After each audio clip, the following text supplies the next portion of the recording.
Welcome, Kurumi. Hey, Karumi. Hello, it is I, LCX, and we are live. Welcome to the LCX Talk Show. And of course, today's topic will be, are your favorite retro games overrated? But we're going to get to that eventually. I'm not going to just let you guys talk at will. No. I have a structure here. So let me explain the structure. First, and hello, Katsu. Welcome. So let me explain the structure first. I will ask a question. After I ask the question, I'm going to ask one of you guys to answer it. I'm going to ask all of you to answer it in turn. And after you answer the question, we'll have a roundtable discussion. If anybody has any... looks like Kurumi, but if anybody has any follow-up questions, we'll go with that. If not, then we move on to the next question. But first, we will... Got people there, says Kurumi. First, I will ask you guys to introduce yourselves, so let us begin. The first question. Yes. First question. You guys, can you introduce yourself and tell us about one or two of your favorite retro games and why? Now, if you don't do retro games, then your favorite video game will do just fine. So, we will start with Yasuke. Retro gamer Yasuke is here. So, Yasuke? Hello, everyone. It's Retro Gamer Yasuke here. I have a few retro video games that I like. The first one being Final Fantasy VII. The reason why I like this game is because of nostalgia. One, it's the first JRPG that I actually played and beat to completion. I was involved with the story, invested in the story, the characters, and the kind of, the mixed reveal at the end where Cloud thought he was another character living his life, and he found out that he was just a simple soldier. Or, I'm sorry, he wasn't even in soldier.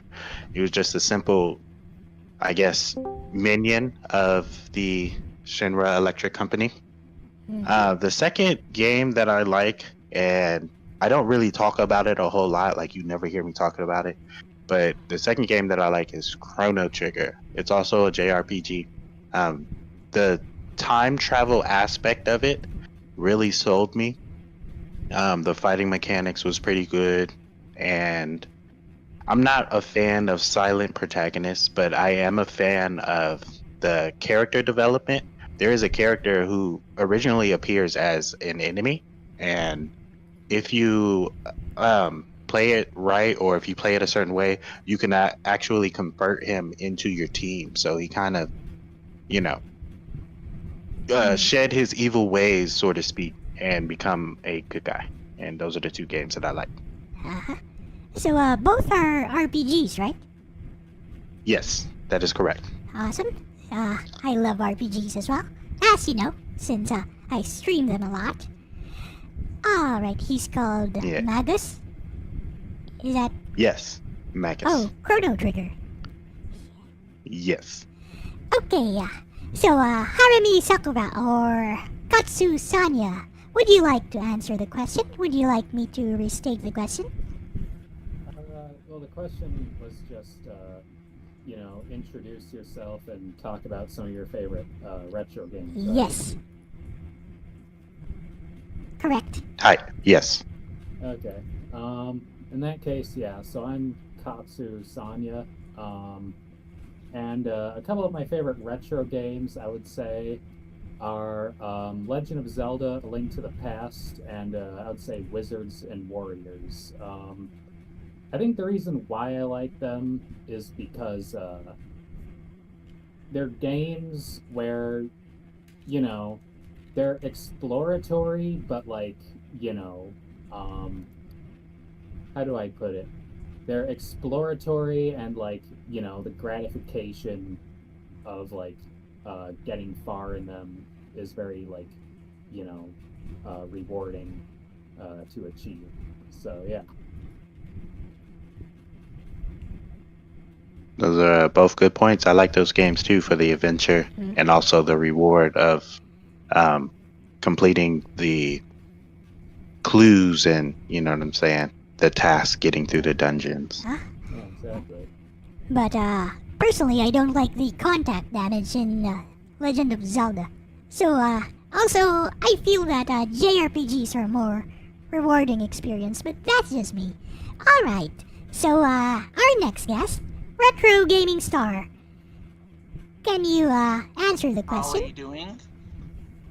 Hello. My favorite RPG would go to. Would you like to no, introduce it's yourself not. first Oh, to everyone? I used to be called Retro Gaming Star, but now I'm called Retro Levon Plays YouTube. And in case you're wondering, I'm keeping that name forever because well, on my channel I do retro video games. I talk about video games, why I love them and everything. Like recently I made a video about Castlevania and why I love that franchise. And the little fun fact about me is I did not start out with the NES trilogy.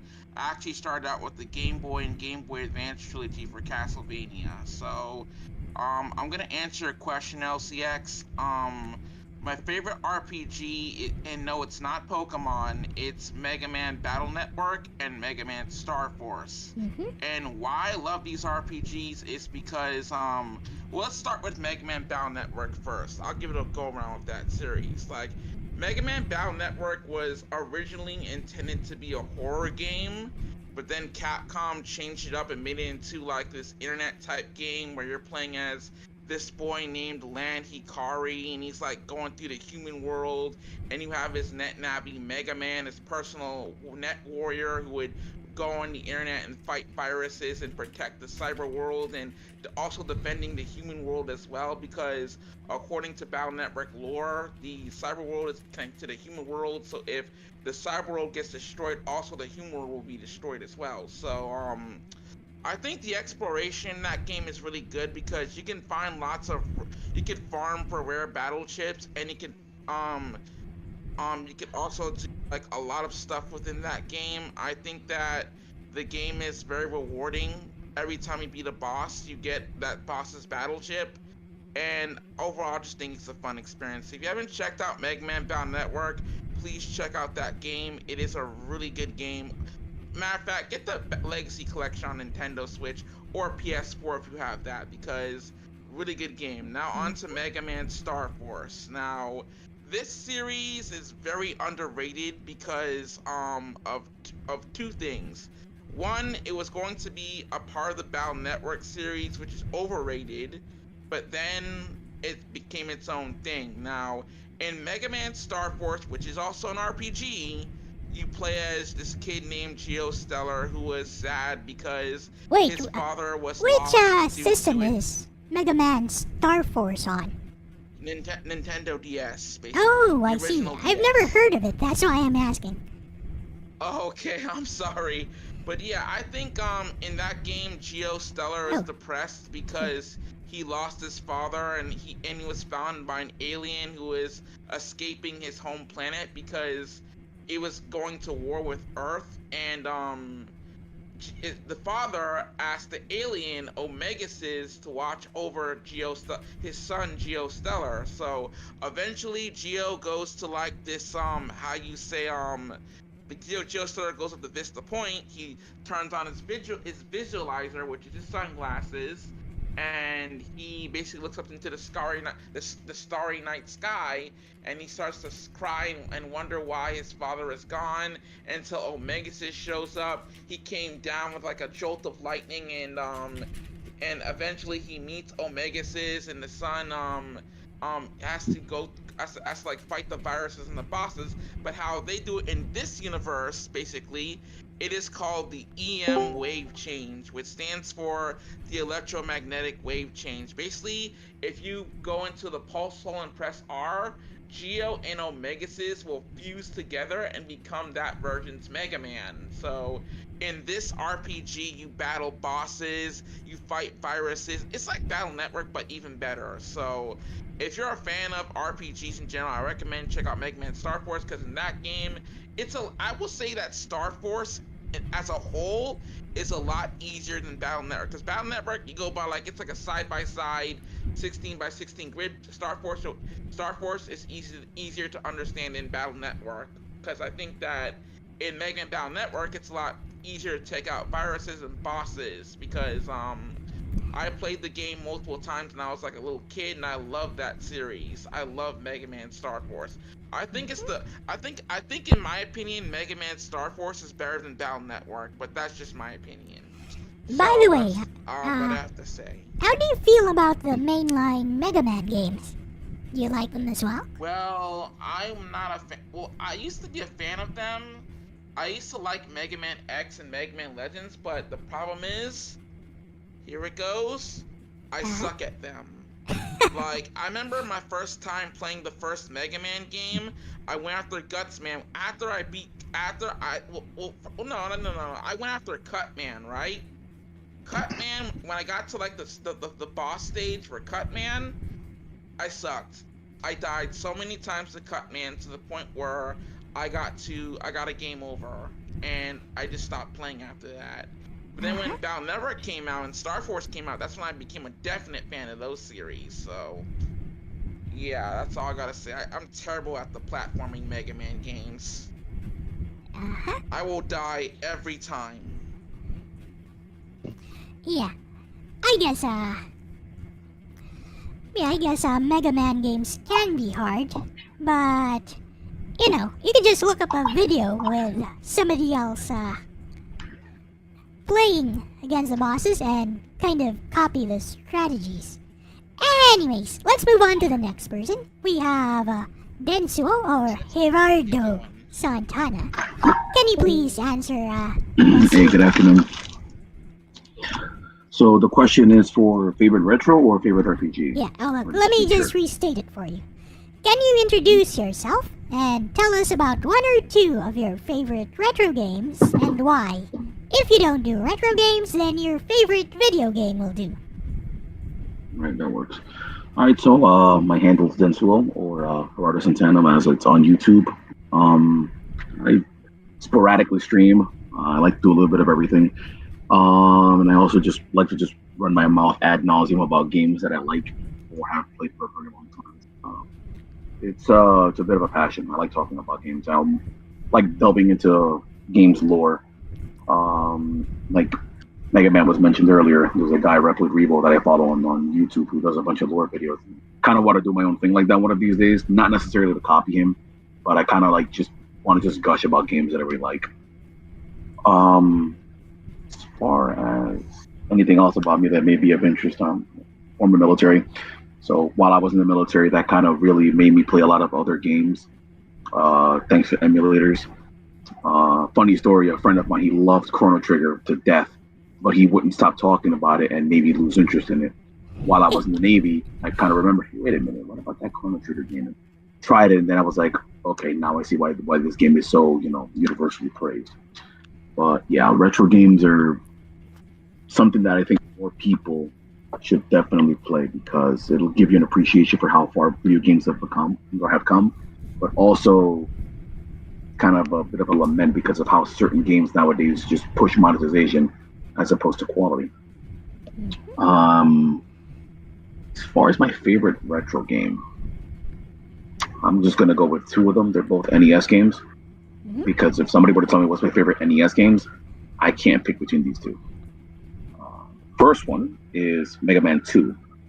Mega Man 2 is the first Mega Man game I played. It's of course the first Mega Man game I beat. You know the meme song. I would say it's yeah, that too.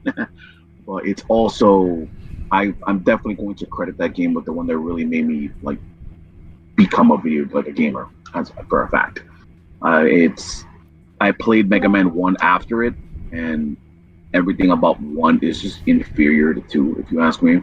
It's not a bad game by any means, but 2 is, in my opinion, a shining example of what a sequel should be.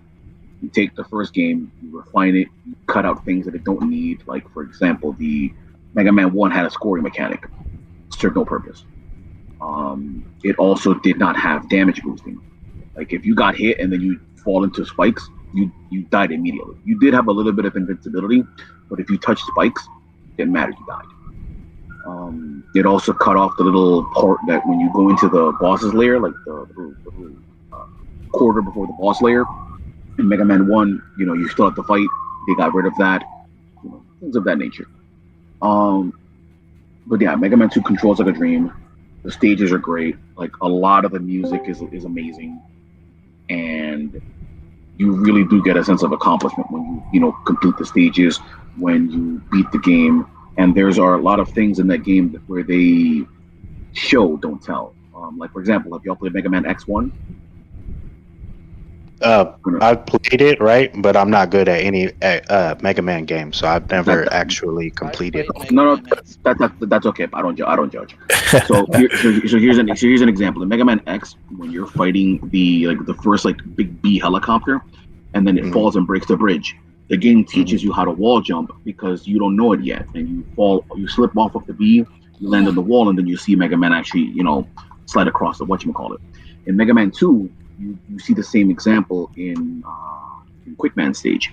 When you first fall down and you see the insta-kill lasers zip by, you fall and you land somewhere where it lets you safely see, hey, look, here's a laser that just passed by. And that already tells you, hey, wait a minute, if I touch this, I'm dead. So there's a lot of examples of proper game design in that game as well. So it's just, it's a game that came out at the right time, at the right place at the right time for me. So that's why I just love that game so much. The other game that I really like is another personal, big favorite. She's, the main character is basically my wife, who's literally I've commissioned art of her. I have a giant perler art of her on my wall. Is also on the NES. It's the Guardian Legend, or Guardian Gaiden if it's the Japanese version. So the Guardian Legend combines top-down Zelda with a top-down shoot 'em up. So I think I played that. the Zelda portion isn't as good as the shooting portion in my opinion, because mainly I'm kind of just technically just speed running those portions all the time. But you acquire a truckload of different weapons. You explore the area, the Star Naju, and then the shooting portions are very, very challenging in certain instances. It's a game that I feel was sort of a bit ahead of its time almost, but it just combines two genres of games that I truly love, and it makes it work. Some of the music is, again, very, very good, which is something that I think NES excelled at because the system was so limited, so it forced people to make a lot of good music. But yeah, those are two games that I would definitely recommend. Mega Man 2 because I think the game is very fair comparing other Mega Man games as far as a whole in the franchise, and then Guardian Legend because it's just such a unique game for the NES. It will push you. There are portions of the game where the game can be excuse me, very hard, but overall the game is very satisfying, especially when you complete it. And then you unlock, you also get told a little password that you can use to play just through the shoot 'em up portions. I will give the game one knock though. Guardian Legend probably has the absolute worst and most obnoxious password system I've ever seen in the world. I see. But yeah, those are definitely two games that I would also absolutely recommend. Another one as a honorable mention, even if it isn't one of my big favorites, is Legacy of the Wizard. That game is also ahead of its time. It has some incredible music. And it's the side-scrolling Zelda, but just huge. Multiple characters. For more retro games. Okay, thank you very much. Okay, we have another guest who just joined us. Cerulean, would you like to answer the question? Do you want me to restate it? Sure, go ahead. I just hopped in, so I kind of missed some of the discussion. Very simple. Can you introduce yourself and tell us about one or two of your favorite retro games and why? All right. You guys know me as Cerulean. So in case there's any debate on how to pronounce my name, because I know some people fudge that up, but it is Cerulean, as in Leon instead of Leon from the colors Cerulean. But I've been gaming for like a good chunk of my life. You know, One of us. broke my teeth on arcade games. Had Apple II, moved on to a DOS, and then moved on to NES. And I've seen games evolve so much over the years, and it's just amazing when you step back and look and say, like, damn, we came that far. And yeah, I truly love going back to retro games because that's just that kind of game design just speaks to me in a way in modern games with their overproductions and, you know, cinematic. I mean, there's nothing wrong with cinematics, but when it's like 90% of your game, it's, yeah, it's a bit much. You know, I think that started But, with Metal Gear Solid 2. Okay, well, even the original Metal Gear Solid, we used to tease, we used to say it in school, like, oh yeah, that was a good movie. But yeah, I actually didn't mind it too much because when you play that series, that's pretty much what it is. It's like a cinematic, you know, stealth game. But others like pretty much took that and ran with it, and it's like, where's the gameplay? Come on. We're not here to watch. But to answer your question, my favorite retro game is a hard one to answer because I have so many. But if I had to choose two, I would go with Mega Man X, Mega Man X original, and Sonic and Knuckles, or Sonic 3 and Knuckles. Mega Man X, it kind of like what Desu, I don't have his name in front of me. What was brought up before, it came out at a great time because at the time I started with a Genesis, and my cousins had a Super Nintendo, so that was like the first game I played on their console. Surprisingly, it wasn't Mario World. It was Mega Man X. And I was like, damn, this game is awesome. I wish we had this on Genesis. And I finally got an SNES. And yeah, I just played it, and it was like, man, this is like Mega Man evolved. Because I truly love Mega Man, but then the stuff it adds in X, it's speedier. It's more Twitch based, so your reaction times are like 2 times what the original series gave you.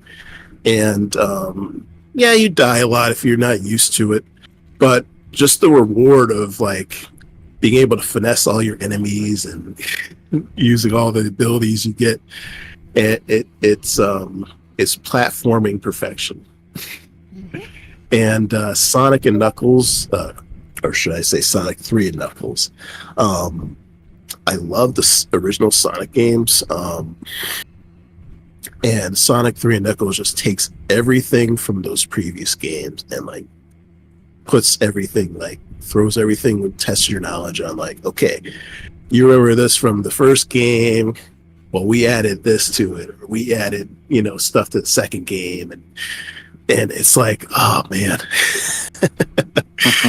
I can play that game nonstop. It's, you know, Mario's great, but it's not a particular pick up and play series for me.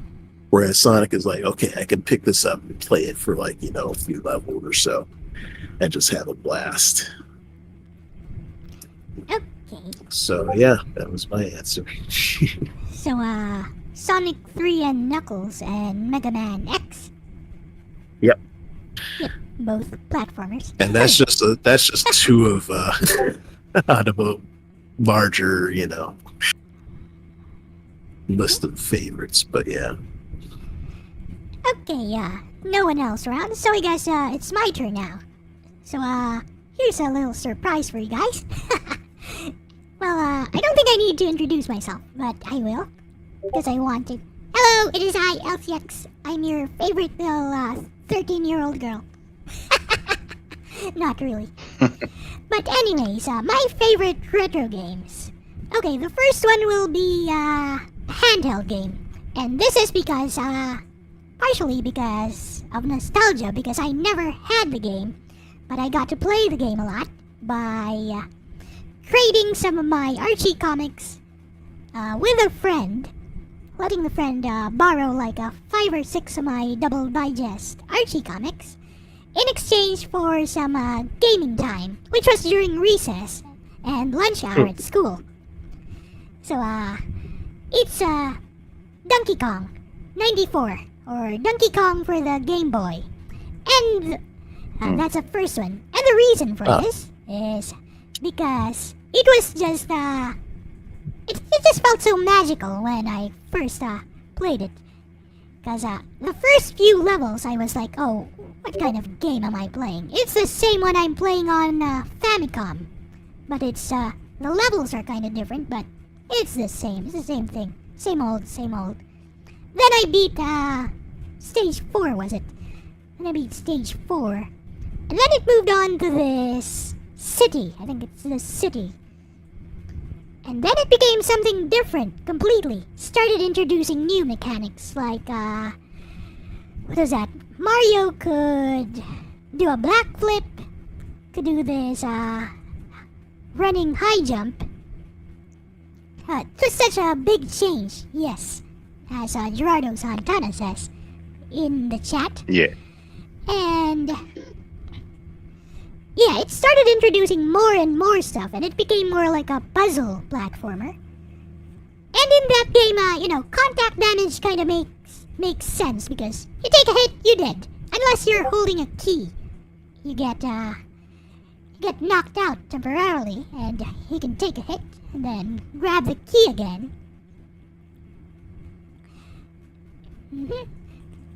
So that's my first one. And my second one has to be a JRPG. So from the 5th gen, it's not Final Fantasy VII, it's Star Ocean 2. And it's because the game is so immersive. The game world is so expansive and immersive. So much stuff to do. You can do publishing, and you can gain some passive income. In fact, it's the best way to get tons of money, except for selling rare items. And then you can make, and yeah, Star Ocean 2 has a remake nowadays on Steam, PS4, and all. Yes, Star Ocean, the second story. It has a remake nowadays, which kind of changes things around. But even for the PS1, it was just a very magical game, like, for me at least. Because I just came from playing Final Fantasy VII, then Legend of Legaia, which was a cool game, but kind of underwhelming. And then I got this 2-disc JRPG, Star Ocean 2. So I started with Claude's intro, and he goes like, "Only the empty vastness of space can hold the myriad dreams of, 5 billion people, and still show to them its infinite possibilities." I was like, whoa! And then we have those beautiful 2D sprites, which look much better, by the way, I would say, on the original PS1. They look kind of squished on the remake. So yeah, and it has a really good battle system. It has a Tales type of battle system, real time. Yeah, and then he has this face gun, and it's a JRPG, but it's not medieval in its setting. No, it's more like an RPG in outer space.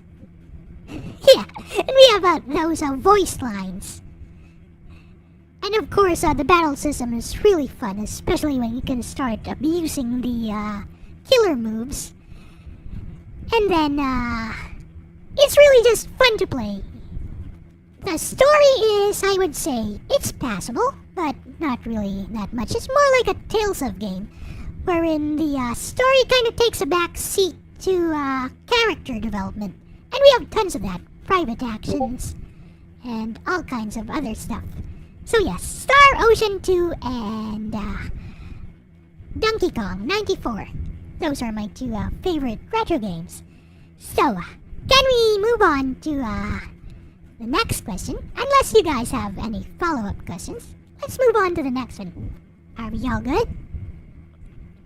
Hi. Yeah, sure. Awesome. So, Sounds here good to is me. a simple question for our second question. Let me just put this on the stream first. So, current question. What era of gaming do you consider to be retro?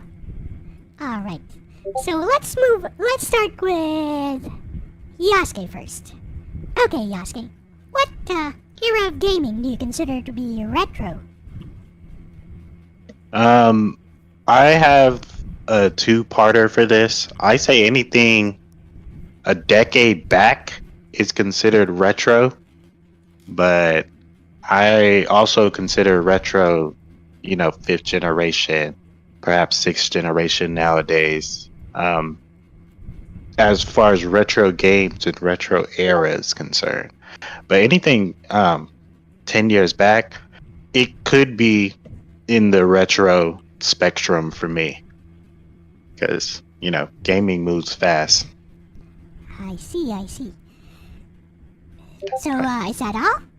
Okay. Yes. Yeah? Okay, anybody have any follow-up questions for Yasuke from the panel?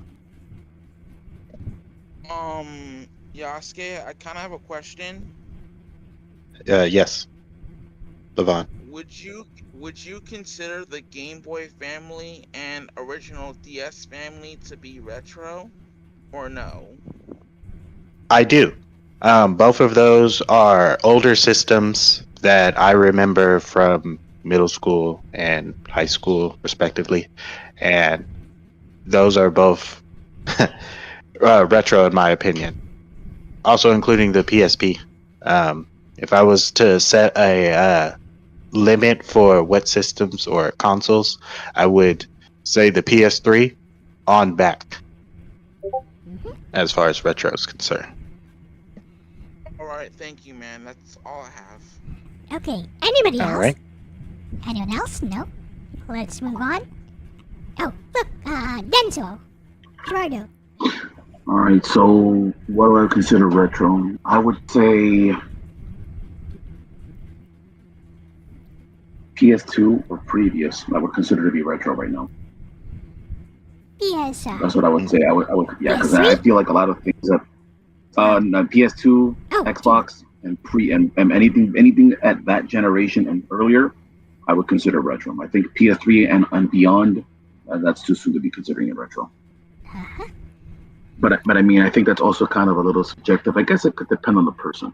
But for me, yeah, I would say PS2 and earlier, I would consider to be retro at this point. I see. Okay, no follow-up questions. Harumi Sakura or Katsu Sanya. What do you think? Yes. So for me, the standard of retro would be 2 generations ago, or like for PC, it would be, equivalent of that. So currently, that would be like 7th gen or earlier. So PS2? No, that'd be like PS3 or 360 or earlier. PS3. Yeah.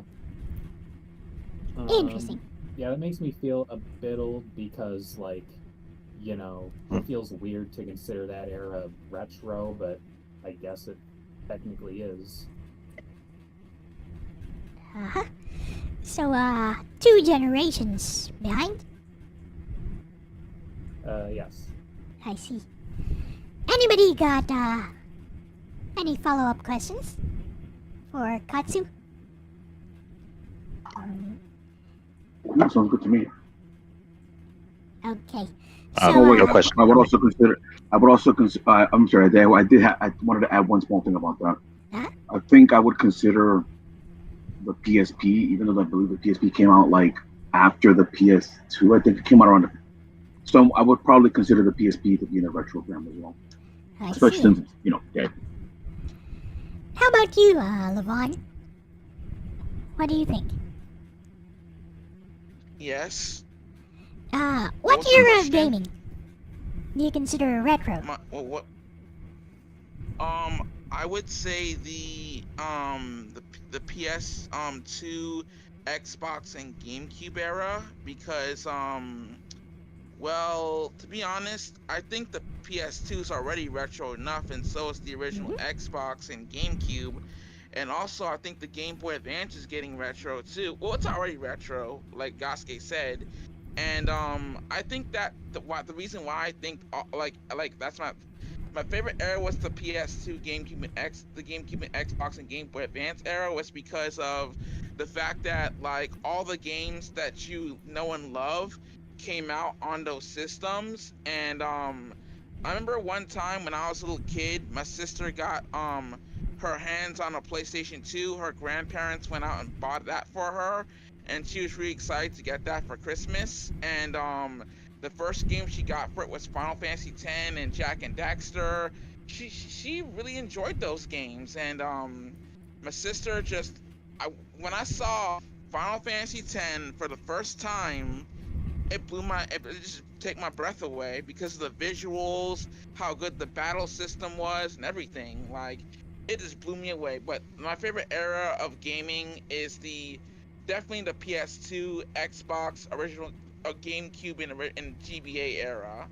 Definitely for sure because at that time we were getting out of like 2D games and more like 3D depth games, and I think that the 3D era was something. I'll be honest with you guys. It was something to behold. So that is all. Okay. Anybody got any follow-ups for Levon? 2D is superior. 2D. Okay, yeah. So really You'll be on. over 3D. I'll say about that. I'll say. I'm sorry. Let me clarify. I don't want to talk about being goofy. Yes. I think a major factor into why so many older games are beloved. It's not just their quality, because I'm not gonna come out here and say that there are no quality games that we're getting nowadays. There are some games out here that we're getting that are very high quality. But something about the older games, and I'm gonna take off my nostalgia glasses on this. I do think a lot of it is because of limitations. I think some of those systems having those limitations are part of the reasons why it pushed so much creativity. And I think the expanding of making games bigger, quote unquote, and better, quote unquote, is something that kind of hurt it. Like, for example, you can take the classic, you can take Halo Combat Evolved. Let's even go earlier. Let's look at Doom. Like, those maps for some of those stages in Doom were insanely huge and elaborate. And then you got certain FPS games nowadays that it's just literally shoot some stuff, walk down a corridor, look at a cutscene, repeat. And it's like, these are supposed to be like better than some of the old games where you have no ability to explore, no real secrets to look at. Like, where's the creativity? Like, an example, like, even though most people consider it, I think Nintendo themselves did consider it to be a first-person shooter. But look at Metroid Prime; they called it a first-person adventure game, where that's like, you can look. I guarantee you can tell anybody here who's played Metroid Prime games and have played a lot of other FPSs. I dare them to find me a game where jumping felt more natural than Metroid Prime, where there's very few games that even give you that exploration factor that Metroid Prime has. So I think limitations, because of the system, can definitely add it can hurt some games. Like Castlevania 2 was way too ahead of its time. It just wasn't for that system. But when done properly, when you have people who've mastered the system, understand its limitations, can work around it, you're gonna get some gems. Like, I'm gonna also point that Pokemon, second Pokemon game, Sakurai had to pull some hacks to basically allow for the game to be as big as it was. So the game had its limitations, but you had somebody who really understood the system, then you end up having a game as good as it was. I see. So, Yeah, to I add to agree. that, I yes? definitely agree with you on that. Uh-huh. Okay. So to add to that, here's an example from personal experience as a streamer and as a retro gamer. So Tenchu, like the first Tenchu game, it really allowed you to be super creative with how you do your stealth kills. Right? The game is all about getting those stealth kills, not being seen at all. And it allowed you all kinds of creativity. You can use all kinds of items, all kinds of ninja stuff. You can use your grappling hook to just go up on the rooftops, never be seen, get your stealth kills, or, just ignore the enemies. Just use your sixth sense in order to not be seen, to be nice and stealthy. Then came the PSP and PS2 era Tenchu games. Suddenly, you have to walk within these shadows, which the game points out for you. If you get spotted, it's an instant game over. Mission failed. I'm like, what the fuck? Oh wait, I have to make a comment about that too. That's something I actually don't like. I think Eagle Raptor explained it very well in one of his videos when he was talking about one of the Equalitis games, particularly for like the Mega Man games, and that is the concept of show don't tell, where the game just has to stop you to do all these things and pointing to you into directions like you're stupid. I hate that stuff. I kind of prefer how a lot of older games would just show not tell.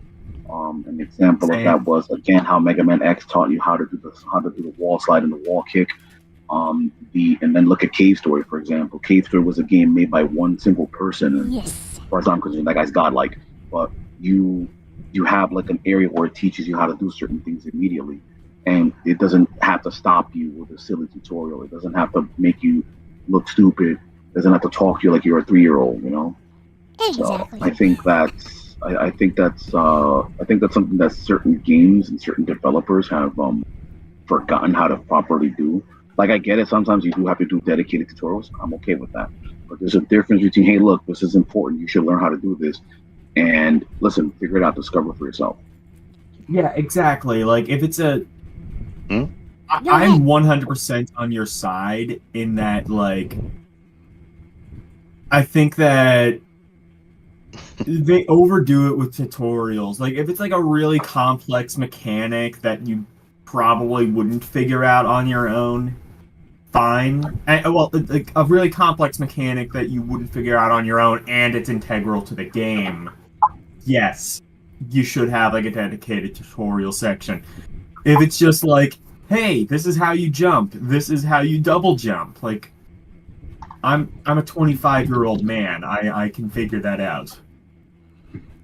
Thank you for your input, Elder. Now then, Oh, by the way, Yes. one last thing I wanted to touch on about that as far as the creativity and how much space and how people can do things. There's a game for the NES. Never came on America. It was Japan only. Captain Tsubasa Volume 2 Striker. So that game was on the NES, right? And for everything that the game can do, because that game was technically like an RPG in a way. That game's file size, I don't know how big it is, but the game's file size is insanely tiny. But it has a bunch of catchy music. You can see the graphics of what's going on. The gameplay is very easy to get into. And this game was such an effective and good game that then a company literally took this game and copied it and turned it into a gacha game. That just goes to show you how people surpass their limitations with a system and made something like truly incredible. okay. Yeah, I can agree with you on that, man. Definitely. Hi, Dragon Spooker. How are you doing, dude? Yes. There. My green skins. It's Orc War Chief Reviews. I'm on. Yep, you're on. Anyways, so let's move on to Cerulean. What era of gaming do you consider to be a retro? For me, I'm going to echo the similar sentiments that were brought up. Anything up to PS2 and before that, I consider retro. A lot of modern games still use elements that were introduced in the PS3 and 360 era, and they have not moved past that. So I think judging a game to be retro, based on the console generation, at that point is kind of pointless. But yeah, anything. Yeah, I guess they can. They included PSP, so I would agree with that too, because that was still. I mean, I would call it PS2, PlayStation 2.5, because it was like somewhere in between the PS2 and the PS3, and the DS, the original DS. Even though it had touch screens and stuff, I would still consider that retro as well, because a lot of those games were, they took pretty much the previous generations and just added some new touch elements to them. But the same PSP was more powerful than the PS2. I mean, like the port of Persona 3 would beg to differ. yeah. I'm just saying in terms of like its presentation, it's like in between. Not quite as powerful as a PS2, but not. It definitely. It was. Yeah. It was. Oh. It had an HD. It had some graphical enhancements, but it was the equivalent of a PS1, maybe as close as Sega Dreamcast at the time, because that was. I would say the Vita would be closer, because the Vita, I would say. Vita is more like a PS3. Yeah. Whereas like the PSP, because when it was marketed, it was looked at as like a portable PS2 for all intents and purposes. Some games look better. Ports. There are some games that look better on PSP. Like, well, I guess it's not fair. Like, Crisis Core was never on the PS2, but I've never seen a PS2 game look as good as that. To be honest. It was the programming and the stuff they were using. They're using old Dreamcast stuff when they made the system. It's a lot of the merger stuff and the Panasonic stuff that was happening at the time. So they still had a lot of stuff. Like we're to be honest, on a gaming standpoint, not to kind of change the subject, we are far behind what we actually can do with consoles. It just, I don't think we're ever going to see that. Like computers, you can amp that stuff up to silly levels. Like you can make a computer get pretty advanced, but we're still nowhere near where we should be. There's a lot of technology that's clearly being held by the held against the public. And when it comes to PC stuff, we're still kind of tethered to the current console generation, because that's pretty much what most, like 90% of games are targeting. True. Well, remember, unless like the go ahead. 360, for example, the little, remember Isaac, the Xbox 360 boy, the virtual boy the virtual AI boy that was supposed to come out for the 360 that never did. Mm-hmm. Yep. Milo. PS3 was actually going to have a game. I don't know if it even came out, but there was like this game where you talk to these two girls. I guess they were like spies or something, and you're like their operator, and you're supposed to like talk them through their mission and stuff, and they would do stuff that you suggest and stuff. But I don't think they even brought that thing out because it was just too advanced. Game design. The closest thing we got to that was the PS2 Capcom game, which had the actual voice thing. That was the only one you could do.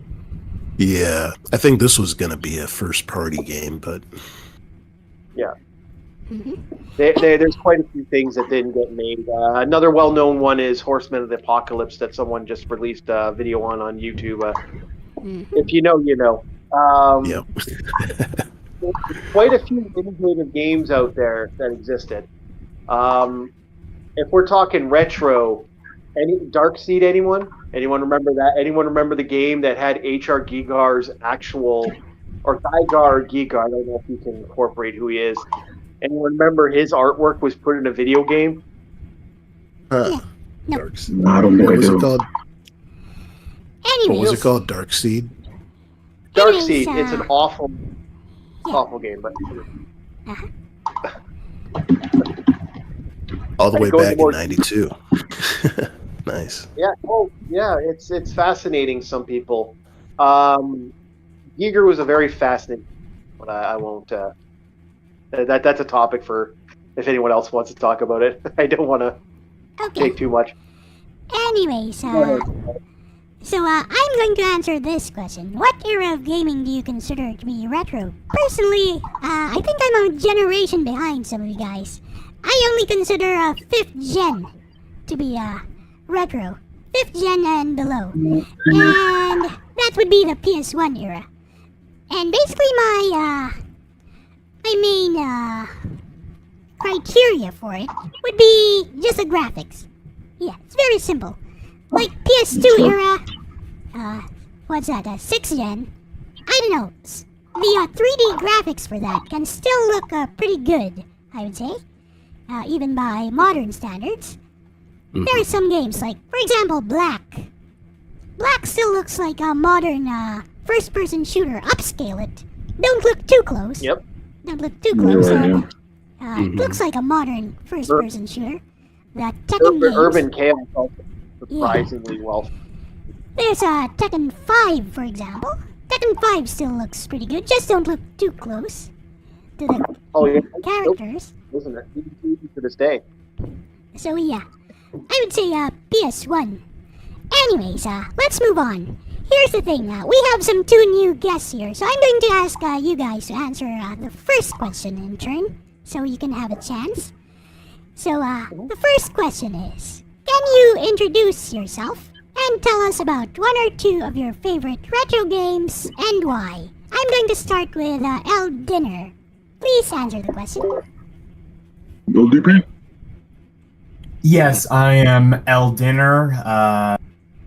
Some people, for whatever reason, call me LDP. I don't know why. For some reason, I don't know. Now, I'm on YouTube. I do things like Rompori, where I'll take requests, but I also have my own curated list of ROMs and different video games that I like to play. I don't even necessarily just do ROMs anymore. Like yesterday, I attempted to play a PC fan game that was like a PlayStation 1 remake of Bloodborne. Oh no. Yeah, and I also have like my own main games. Like currently, I'm playing Rhapsody, a musical adventure, a game that was requested by LCX initially for me to play, and a game that was originally played by LCX. Really fun, kind of lesser-known RPG, I would say. I just beat Castlevania Aria of Sorrow, so that was really fun. Anyway, favorite retro games? Well, there's this really nice one. Elle, I don't know if you've ever heard of it. It's called Hebi Noba. No.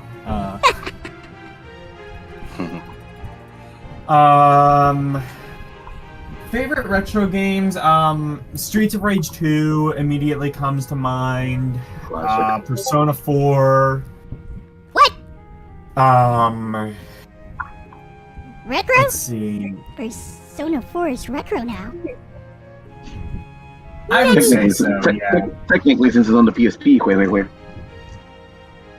It's only on Well, PS2.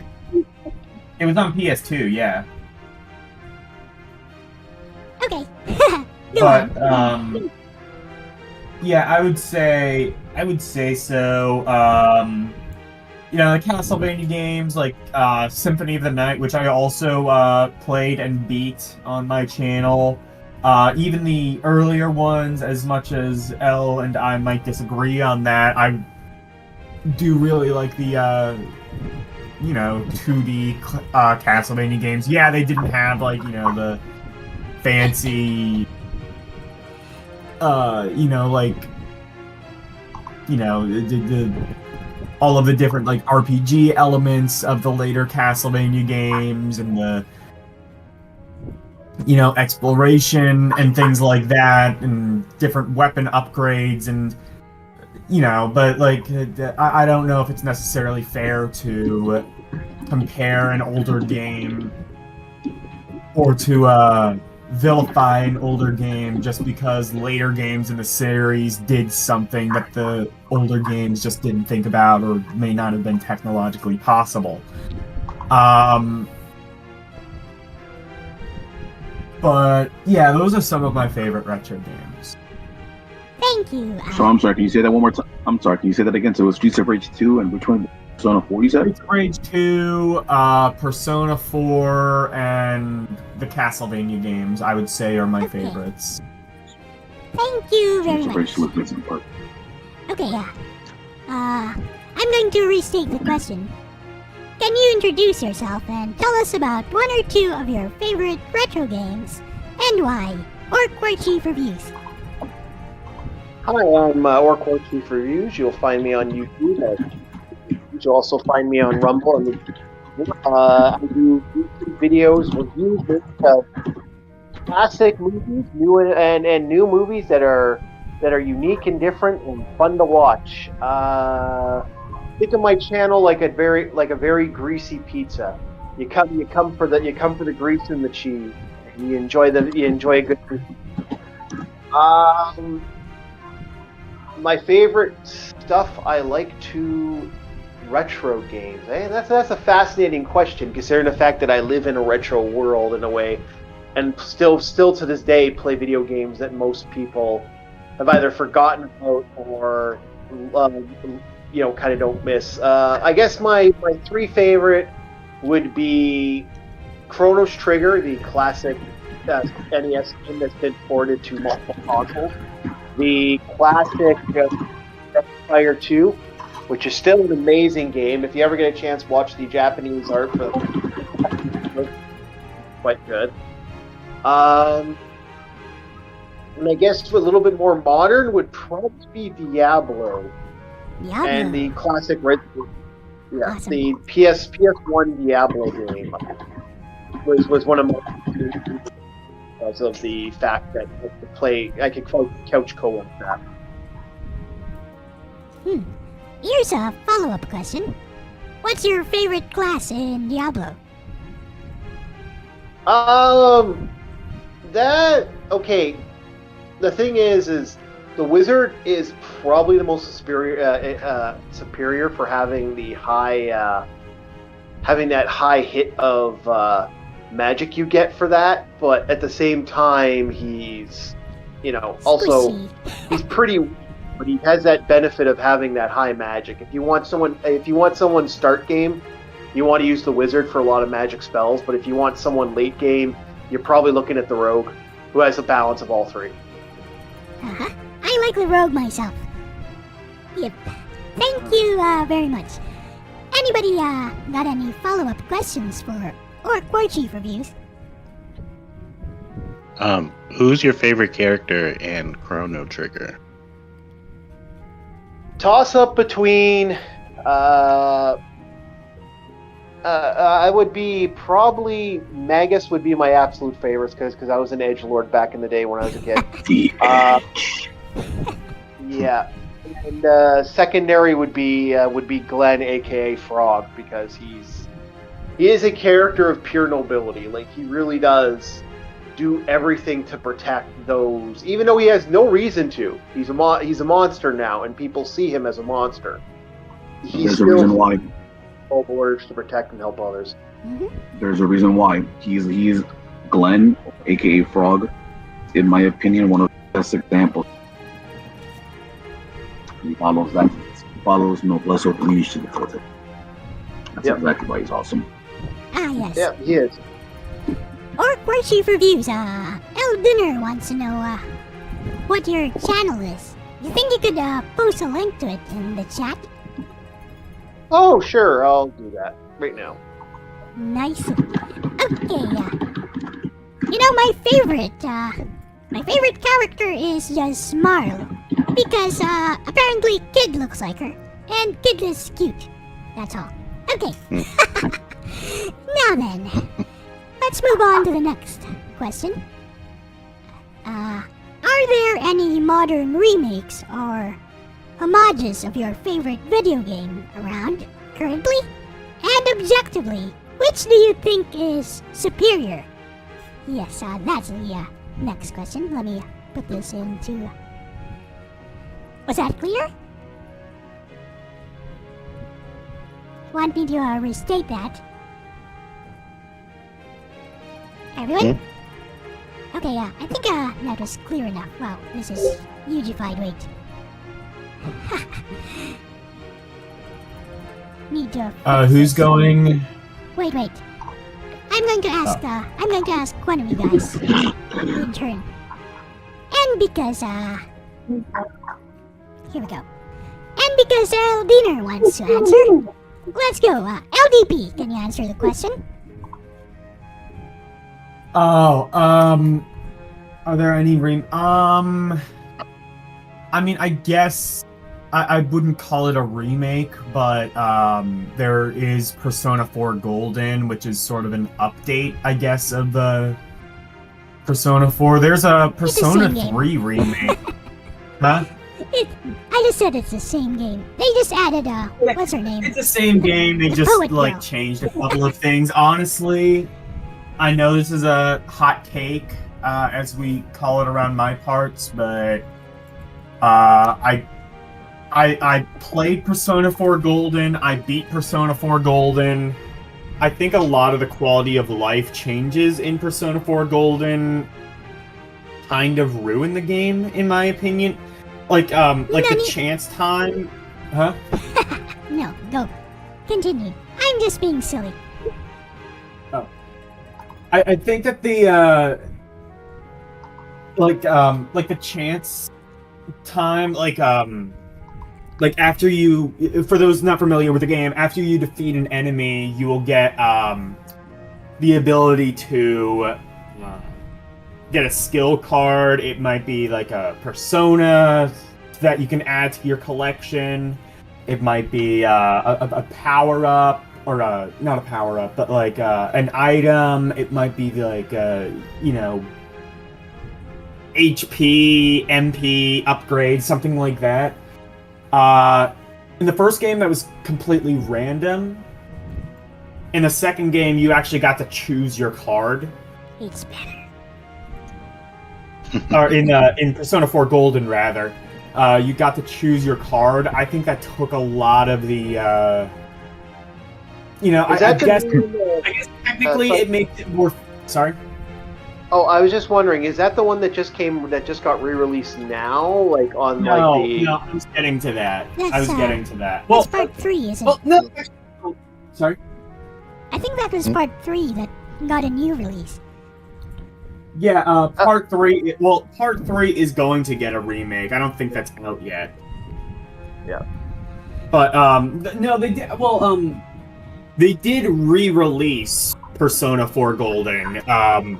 They didn't like update it in any way, but they ported it to modern consoles. You can get it on Xbox. You can get it on Switch. You could always not always, but for a long time you can get it on Steam, which is how I played it and how I beat it. Originally, it was on the Vita, and they just ported Persona 5 and the Persona 3. They just ported Persona 3 Portable and Persona 5 Royal to modern consoles as well. Modern consoles that aren't the PS4. So like you can get Persona 5 Royal on Switch, on Xbox, on PC now.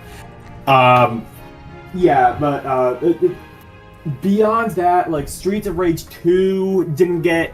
I guess Streets of Rage 4 kind of really is sort of like a spiritual successor to Streets of Rage 2. It mostly kind of follows in that game's footsteps. You don't have like the fighting game special attacks like in Streets of Rage 3. You don't have like the special like napalm whatever special attack in Streets of Rage 1. it's really kind of in the mold of Streets of Rage 2. But you do in Streets of Rage 4. You do have the fighting game inputs. Oh, you do? Okay. I never noticed that. You also have but blocking. I guess it isn't quite as clunky, for lack of a better term, as Streets of Rage 3. As for Castlevania, I mean, like, I listed a bunch of games, and I don't think any of them have gotten a remake, because that would require Konami to actually do something that, you know, that people would actually like to play. One of them did actually. Oh. Yeah, one of them. I believe one of the Game Boy ones. Oh yeah, Castlevania. Something That's Rebirth, yeah. Oh. the Adventure Rebirth, but the Adventure original Rebirth. game sucked, so I wouldn't. Yeah. Okay, anybody got any follow-up questions for El Dinner? Yeah, I got one. So, are you going to be excited? Are you kind of excited for the remaster of 3, or would you? Okay, the fact that they're doing 3, a remaster of 3, or would you rather have a brand new Persona game? Which one would you want? If like you had a choice. Good stuff. I mean, I would like a new Persona game, but I'm happy with a remake. Because like Persona 3 is if you're gonna remake any Persona game, it's gonna be 3. Because like, okay, 5 obviously you're not gonna remake 5. That just came out a couple of years ago. That's not even a retro game. Persona 4. Like they're kind of bumping around with that. They graphically enhanced. Like that one's getting fascinating. But yeah, the Persona series is kind of odd with that. But go ahead. I apologize. A bunch of like spin-offs and shit of Persona 5, but I mean like, and you know, there's Persona 5 Royal, which I think the quality of life improvements actually really did improve Persona 5. Persona 4, I would consider to be retro, which if we get back to that topic, I could expand upon that, but I'd say like, yeah, Persona 4, it has some janky moments, but overall I think like, apart from like some control issues, some camera issues, you know, maybe some mechanics that I maybe wish weren't in the game. You know, I think that the game aged fantastically, generally speaking. And Persona 3 is the one, because like the first 2 Persona games were more like classic Shin Megami Tensei games, you know, like Digital Devil and the Devil Summoner, Devil Demon Hand, Demon Creator, where you actually have to make pacts with the spirits, and the spirits don't necessarily guarantee anything. Yeah, okay, yeah, I know where you're coming from. Exactly. Those games, I mean, like, it would be interesting if they remade them, but I don't know if like modern Persona fans would necessarily gravitate to them, because they really are not like anything after Persona 3. But Persona 3, I think, is like that medium where it's really jank, but... Huh? Nothing. It was nothing. Persona 3, I think, is like the perfect medium of... You have like a really good blueprint, but the game is kind of old enough and jank enough to where if you remade it, I think it would make it a lot more accessible to a modern audience. Okay. Thank you. Next is Harumi Sakura, or Katsu. Can you answer the question? You want me to restate it? So the question was like, are there any game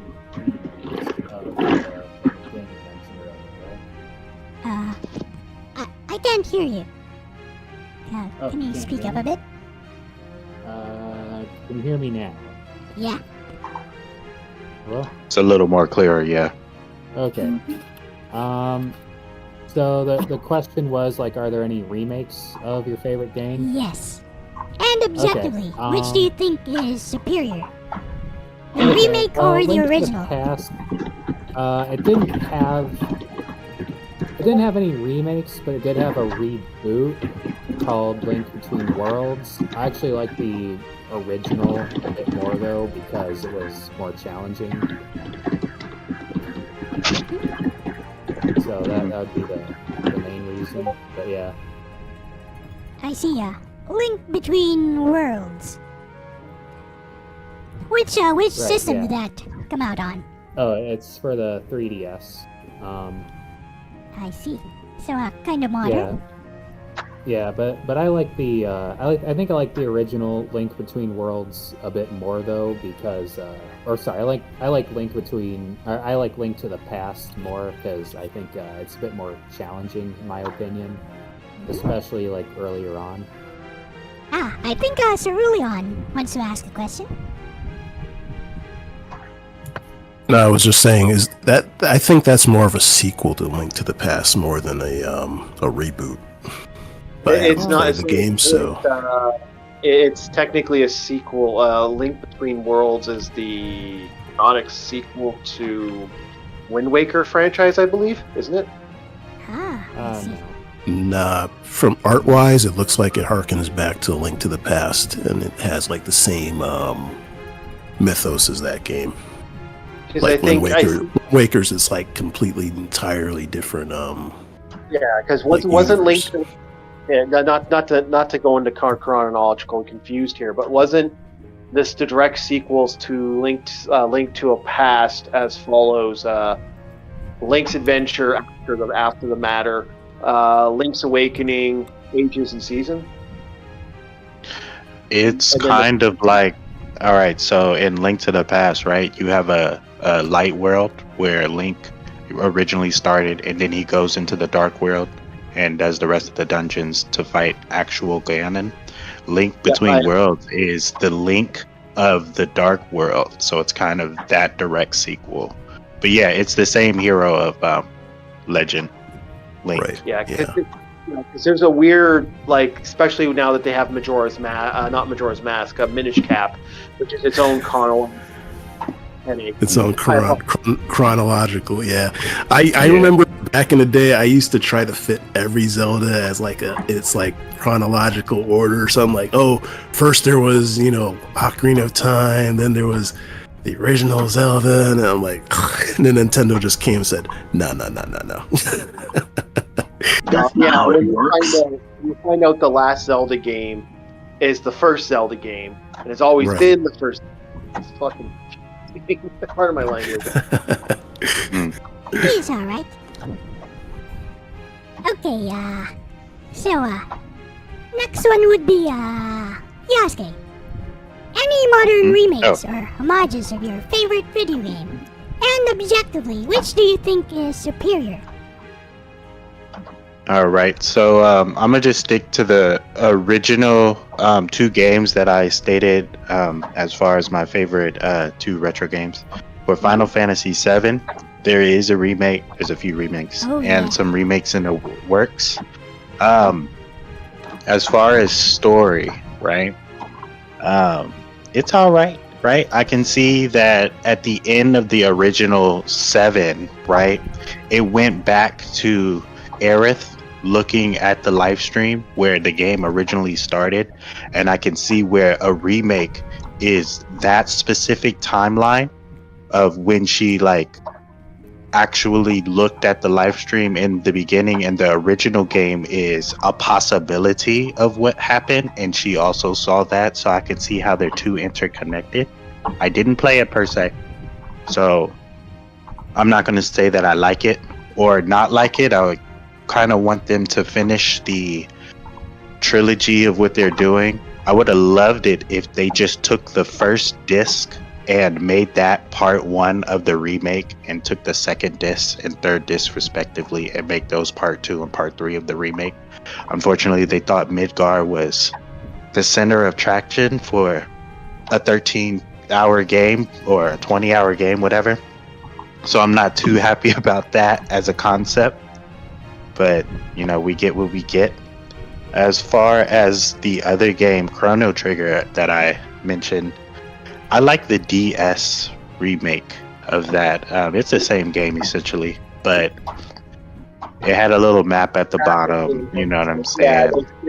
they gradually enhanced it, and I believe there's an extra mode, is there not, in the DS version?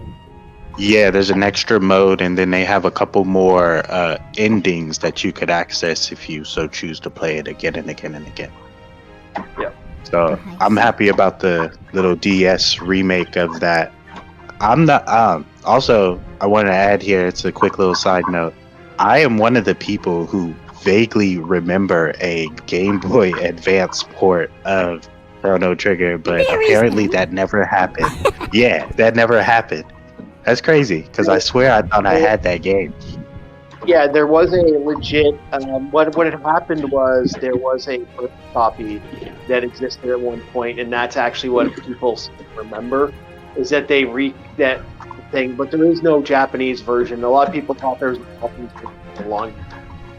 Interesting stuff. Right. Okay, so, next person. Let's see, how about Cerulean?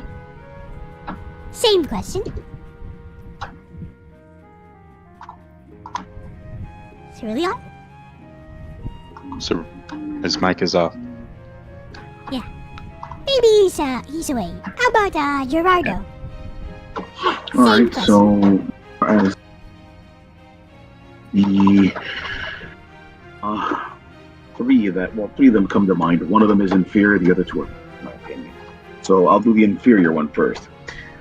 First would be Final Fantasy Tactics. It did have a re-release, which I guess will be considered, a remake. It was inferior.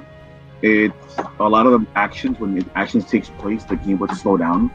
To its plus, they did balance out certain classes because they were overpowered. For example, the calculator honestly breaks the game. And they also added a few challenge stages, and then they officially added a Dark Knight class that was unique to Ramza, which is kind of. Otherwise, the game was completely inferior performance-wise on the PSP. Not worth it, in my opinion. Just stick to the original PS1 version.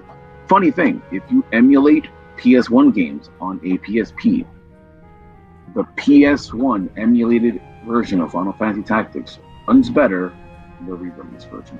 Embarrassing. For the two that were good, in my opinion, it is Bionic Commando Rearmed. Bionic Commando Rearmed is superior to the failed attempt at a reboot that they did with Bionic Commando. Bionic Commando Rearmed remixes all the music from the original game, many of them being superior because of it. Like, some of the remixes were great. The game maintains main mechanics of the, but this time the controls are a bit more stable, in my opinion. The game controls fine in the original NES version, but the game, I do think that the graphical update helps it when it comes to the gameplay. Only part that I thought that was better in the original version of Bionic Commando, NES version, not the arcade. The arcade version is the top-down sections that play like Commando. I personally prefer the NES version. And then the third one that I'm going to third and last is the SNES. Was Yeast 3, Wanderers from Yeast. That game does have a remake, which is available on Steam, called Volgana. Ultimate Volgana basically plays like the 6 arc of the Peachtum, so it's much faster. But they also decided that, you know what, Yeast 3 was kind of hard at certain points. They decided to kind of do the same thing in Volgana, where they limit the amount of healing items that you can use. So that kind of kept some of the boss matches to be quite intense. Very good game. And one thing that I also love about Volgana, I picked up the PC version while I was in the Navy. I picked up I want to say, collector's edition. I still have the CDs stored. That copy of the game comes with several CDs, and each one of those CDs is the music of the game, every single version of Yeast 3 / Ultra Volgana. So you can listen to the music, be it the SNES version, the TurboGrafx version, I believe it came out for basically every version that Yeast 3 came out in, you have access to its music. And if you're like a fan of video game music, definitely in for a treat.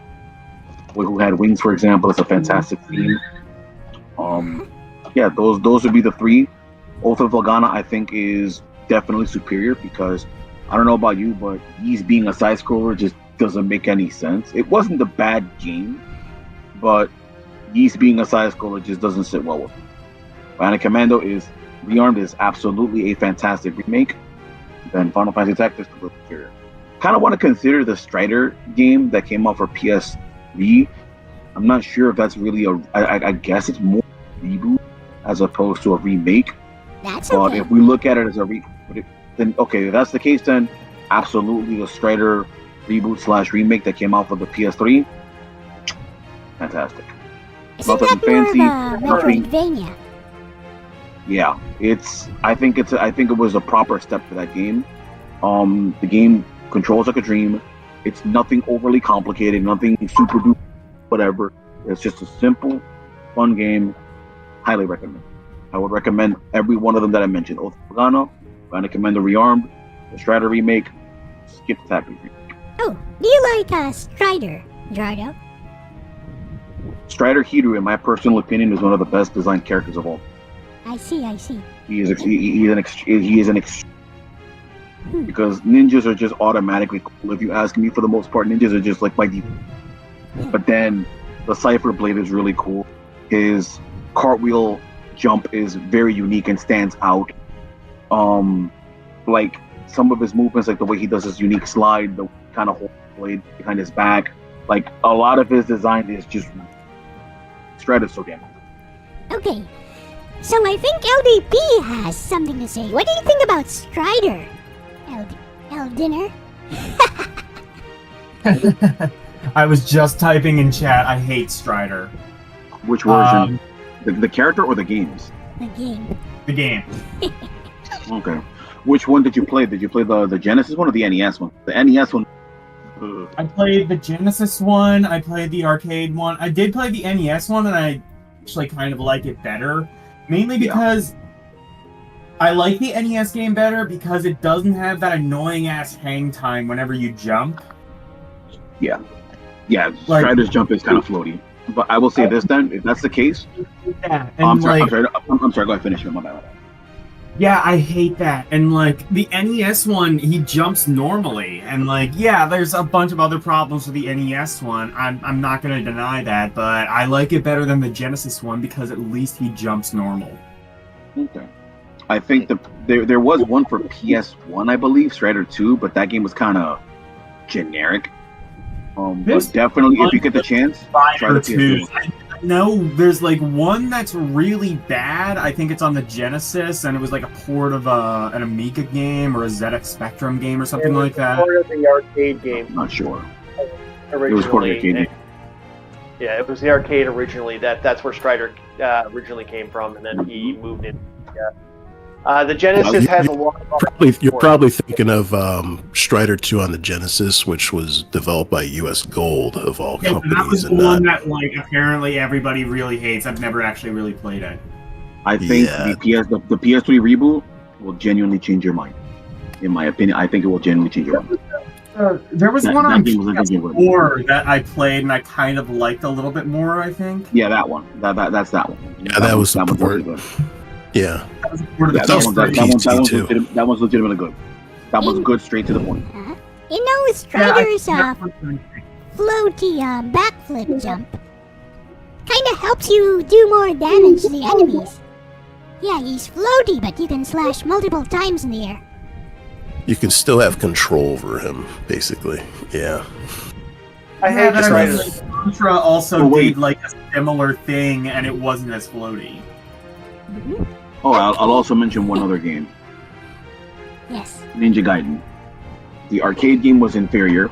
The NES games were fantastic, and then Ninja Gaiden 1 in particular on the Xbox, amazing. How about Ninja Oh, that Gaiden Black? That one was fine. It was alright. I prefer the first one. I prefer the first one. I prefer the Play first one. one. the Yeah. modern Ninja Gaiden games because they're just more like straight hack and slash games, right? Yep. With I also do like mechanics.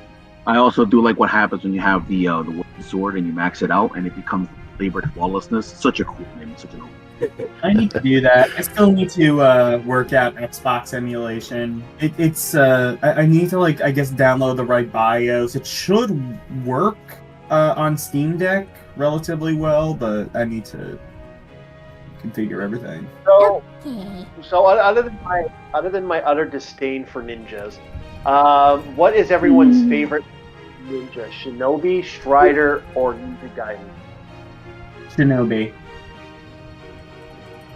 Even I after the too second. choose Strider? Shinobi. Shinobi is Gaiden. canonically strong. Shinobi is canonically. Yes. Shinobi is My canonically. favorite is Okay, so I'm gonna say Gaiden. this. Okay, I'm gonna say this. Shinobi is canonically stronger than Ryu Hayabusa. You can see that in the original Ninja Gaiden for NES, where they even mentioned, they call him out by name. They borrow the power of Shinobi. Uh-huh. I I mean, like all you Gaiden. need to know is Shinobi 3 exists, and yeah, that should be the end of that conversation. Has anyone played the PS2 Shinobi? Yeah. Yes. Okay, those games are kind of those games are hard, but I will say this: it is extremely satisfying when you land an kill on a boss. Oh yeah. And also, I have to say this: Kunoichi or Nightshade, the sequel where you Yep. play as the girl. Right. That one stage where you're literally on top of an airplane, some music thumping in the background while you're deflecting missiles and everything. That is Yeah. nice. That's Kino right there. That's Kino. Is Is that traditional side-scrolling, or did they do something different? No, it was It's more 3D. 3D. Yeah. Yeah. I'll have to check that out. Maybe I'll Okay, maybe I'll add that to my run for you. I'm Anyone going to ever warn. played- I'm going to warn you right now. The Brutal PS2 Shinobi games are brutal with a capital. You thought Yeah. Ninja Gaiden was crazy hard? Yeah. Yeah, They're more like rhythm dude, games. Shinobi is going to bend you over backwards, lovingly rub the back of your head, tell you it's not gonna be okay, and then rip you. It's like you fancy yourself as a ninja. Huh? Okay. We'll see how your reflexes do against this. Yes, they're more like rhythm games, the way they play. Yeah. Yep. Okay, Similar design is also really cool, by the way. Oh, wait, I have one more. I have one more. yes. I'm sorry. I think I consider this to be more of an homage to itself, but PSP Ridge Racer is an amazing game because it has tracks from a lot of the old games. It has a bunch of different vehicles to suit play styles, which is really, really good. And I'm sorry, but Departure Lounge has no reason to be that good. It's a great game. I heard the second one was like the first one, but they added some new stuff to it. Yep, really good game. It only came out in Japan though, sadly. Peak PSP right there. So, I don't know. Ridge let's Racer, move on. how does Ridge Racer Oh. really justify its existence against Gran Turismo or Forza or any of the other near identical actually, racing games? answer LDP first. That's a good question. Does anybody want to answer? Wait, say it again? LDP? How does Ridge Racer really? How does Ridge Racer really justify itself? That's my issue with a lot of racing games. Really, racing games are just glorified tech demos a lot of the time. Once the tech becomes outdated, the racing game becomes outdated, and there's really no reason to go back to Ridge Racer 1 when you can, play the latest and greatest Gran Turismo or Forza or any other game that plays better and is more graphically impressive and is just it's not like Mario Kart or something like that where each game kind of has their own identity. Each racing game. What about games like Top Gear? I'll reply to that. So you're asking what is it that makes Ridge Racer stand out compared to other racing games? Yes. So Yeah. I think what happens there, it has to do with individual vehicles and how viable they are. So that's, if you look at, for example, F-Zero, kind of the case with vehicles, where some of them are more just traditional turning, others require you to blast turn more, others require you to properly use your boost. That applies, that's another reason why I prefer PSP Ridge Racer over other Ridge Racer games, because a lot of the vehicles specifically have their own unique style. Some of them you don't have to drift, which is something that Ridge Racers don't. Whereas other ones, they want you to drift. And I think out of all the games that I've played that are racing-wise, I feel like Ridge Racer's arcadey drift style is the most intuitive and easy to pick up for anybody of all skill levels. And that's why they're great as a tech demo, because it showcases the system's power. Also because it makes it easy for you to play. Even though it will eventually be forgotten about for other better games, it still has that familiarity and ease of useness that makes it good. And that's why the PSP one should have been the standard, because not only is it a good tech demo for PSP, being one of the best looking games, even how early it came out, it has solid music, it has just enough things to give you the nostalgia factor. And then because of vehicles being so usable, it gives the game a longevity that the other Ridge Racers, in my opinion, simply have. Okay. Before we get off the topic, I just want to go back to Shinobi for a quick second and ask, does anybody remember the 3DS remake? Or not remake, like reboot of Shinobi? Oh yeah, the 3DS entry. Yeah. And I don't know if anybody even remembers that. Oh yeah. Yep, I remember. Mm-hmm. Yeah, it's pretty good. It is good. Yep. Okay. I think that series has a lot of hits and misses. Cerulean, go ahead. Okay, I was just gonna bounce off of Destino's answer regarding Ridge Racer. If you love Ridge Racer, have you tried out Outrun 2 or Outrun Coast to Coast? Those games are perfect. I will reject any other answer. I think that's Exactly, for LDP. yep. I Oh, think that's for LDP? Question is for Eldiner. Is it? I'm Well, sorry. he brought up Ridge Racer, so I was like, oh yeah, if you love that, check those games out too. When it comes to arcade games, I'm gonna just say that I have 100% full faith in Sega's AM2 team. Oh Sega's yeah, definitely. Sega's AM2 team, they don't understand the concept of failing and making an arcade game. Daytona USA, Outrun, Afterburner Climax, which is just orgasmically good. Yep, exactly. I don't know what it is. But they know what they're doing. So let's move on to Cerulean for the current question. Are there Okay, any so the modern current- remakes? Yes, or homages of your favorite video game? And which do you There think is was- superior? Go ahead. There was a remake for Mega Man X, Maverick Hunter Mega Man X, which took a more 3D,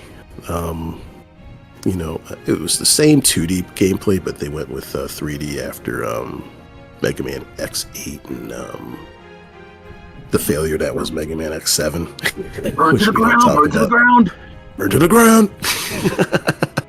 But it plays excellent considering I just have one nitpick on that, and it's like when you go off screen, the items that drop, they disappear as soon as they go off screen. That is my pet peeve. I hate that. So for that reason alone, I go back to the original SNES game. Sonic and Knuckles doesn't have like a remake, but a fan effort called Sonic 3 Angel Island Revisited, which is I think the abbreviation is Sonic 3 AIR or Sonic Air. It was it's pretty much the ultimate version of Sonic 3 and Knuckles, because like you can take elements of Sonic 3, like the music, or just like level layouts. Like you can even do the original proposed level layouts, so you can have what would have been the second level in the beta, like the I think I can't recall exactly how it went, but one level in Sonic and Knuckles would have been the early level in Sonic 3. and you can like remix and everything to your choosing. It's definitely, it's much better than Sega's Sonic Origins that they just released I think a year ago. They did a lot of corporate meddling with that game. They added some, cutscenes and stuff, which is cute. But one thing they had, Jun Snoue, which he's no stranger to doing Genesis music, but for whatever reason, he composes music as if it was from Sonic 1 and 2 nowadays. And I just, his instrument choices are just, it drives me up the wall. If you play the, which is funny because not too long before Origins released, they discovered the prototype for Sonic 3. And it's a long story, but long story short, there was a PC release of Sonic and Knuckles called Sonic and Knuckles Collection, which was like Sonic 3, Sonic and Knuckles, and Sonic 3 and Knuckles all in like one, collection. And Knuckles. And they had this music that differed significantly for the last 3 levels. It's probably common knowledge now, but Michael Jackson contributed some of the tracks for the original Sonic 3 and some of his sound team too. When it came to that release, people thought, they didn't have the rights to the original 3 tracks from the Genesis, so they made their own. But it turned out those 3 tracks were actually beta tracks from the original prototype. And when you listen to them on the Genesis with the Genesis sound font, it makes they slap. They actually slap. I like them. And so what Jun Snoue did, he used those original beta tracks, but he didn't use the Genesis sound font.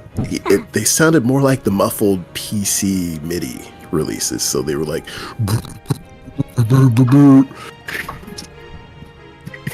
and it just takes me out of the game because it's like you have the original tracks, which were awesome, and then you had the beta tracks when they were made for the Genesis. They still hit. And then it's like, he just ruined it. So yeah, and then that also has like a lot of fan it like supports modding and stuff. So like you can put different mods, you can put different characters, it's highly customizable. So if you want to play Sonic 3 and Knuckles, definitely give Sonic 3 Air a look. Oh, I see.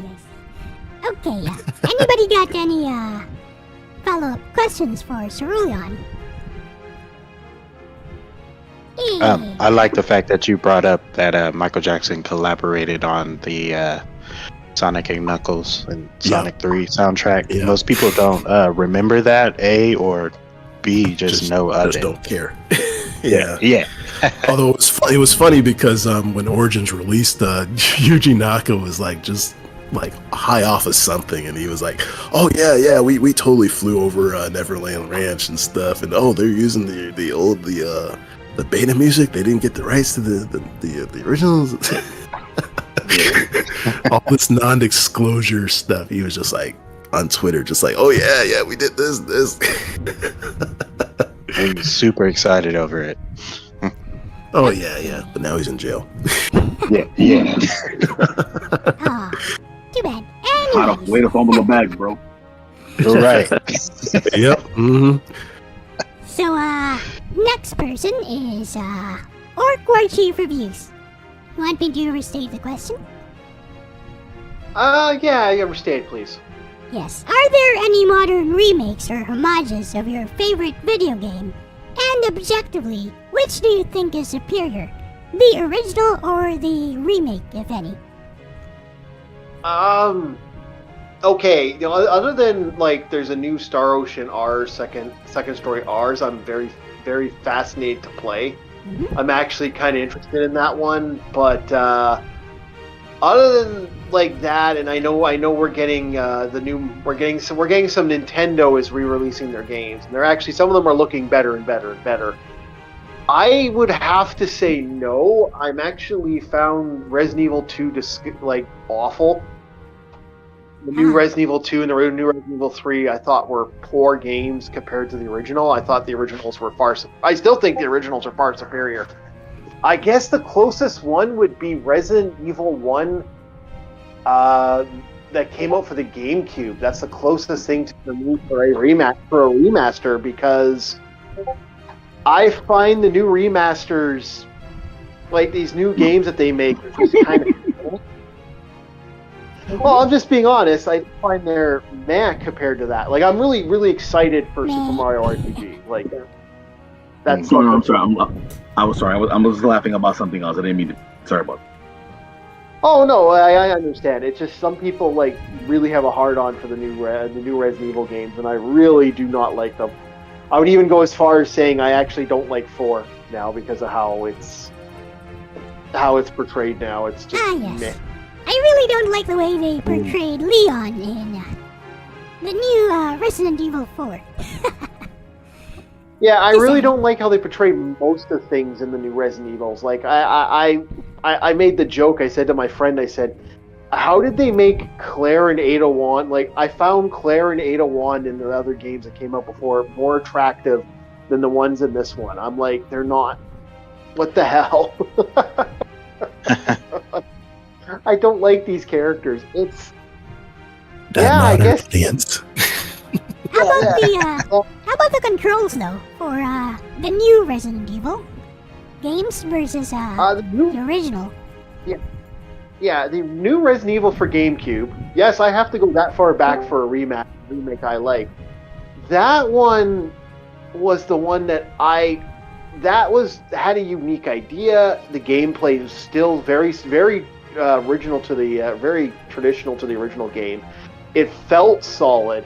It had a good storyline, and they added the whole Crimson Head thing, which is actually a very terrifying thing. Like, you got to really think, are you going back to that area or not? Like, is that going to be dangerous? Or is that Crimson Head going to pop up? And when is that? Like, when's the time frame for that? Because there's no guarantee. Like, they actually changed the R&D. There's no guarantee for that. And I believe they have. I think in one of the new remasters of that game, I believe you have random R&D. You could find random weapons, and which to me, I'm excited by that. That to me was the only reason to get the N64 version of Resident Evil was the fact that you could, find 50 green, red herbs and not get a single green herb, or have 500 Desert Eagle rounds and only have and only have 5 bullets in one. In the entire game. Like that to me was always fun and exciting to add that element of danger. So I guess another one would probably be the Metroid, and the only reason I like the Metroid is because they fixed the controllers, and the control scheme on the Metroid was absolutely. So you mentioned Metroid. Mm-hmm. Do you like the original NES Metroid? Absolutely love it. I think it was actually probably one of the best dungeon, best Metroidvania or dungeon delving game of all time. So, Zero Mission versus original. Zero Mission versus original Metroid. Which one do you prefer? Oh, yeah, that's right. They did remake the original Metroid. Yeah. Zero Mission. Yeah, they did. I guess Zero Mission would be my far superior. You know what? I had to. You asked me what the best one was. If I was to go through all the games that there were retro games that came out later, but when is a Metroid game? When is that considered retro at that point? Because you guys are saying that PS2 games are retro. So that's kind of where I have to look at it. Like, well, where are we going with that? Because there's a lot of retro games that, remasters that did some good jobs. A good example of this was the original Castlevania for the PlayStation 1. They did remake Castlevania, and that actually is a very good version of Castlevania with a phenomenal soundtrack. That's the Chronicles, yeah. That's the X. The X68000 version, yeah. Yep.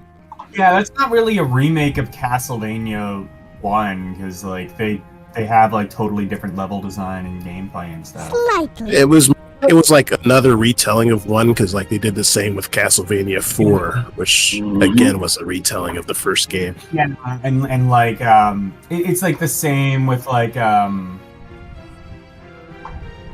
it was like Rondo? Rondo of Blood had one on PSP. yeah, like they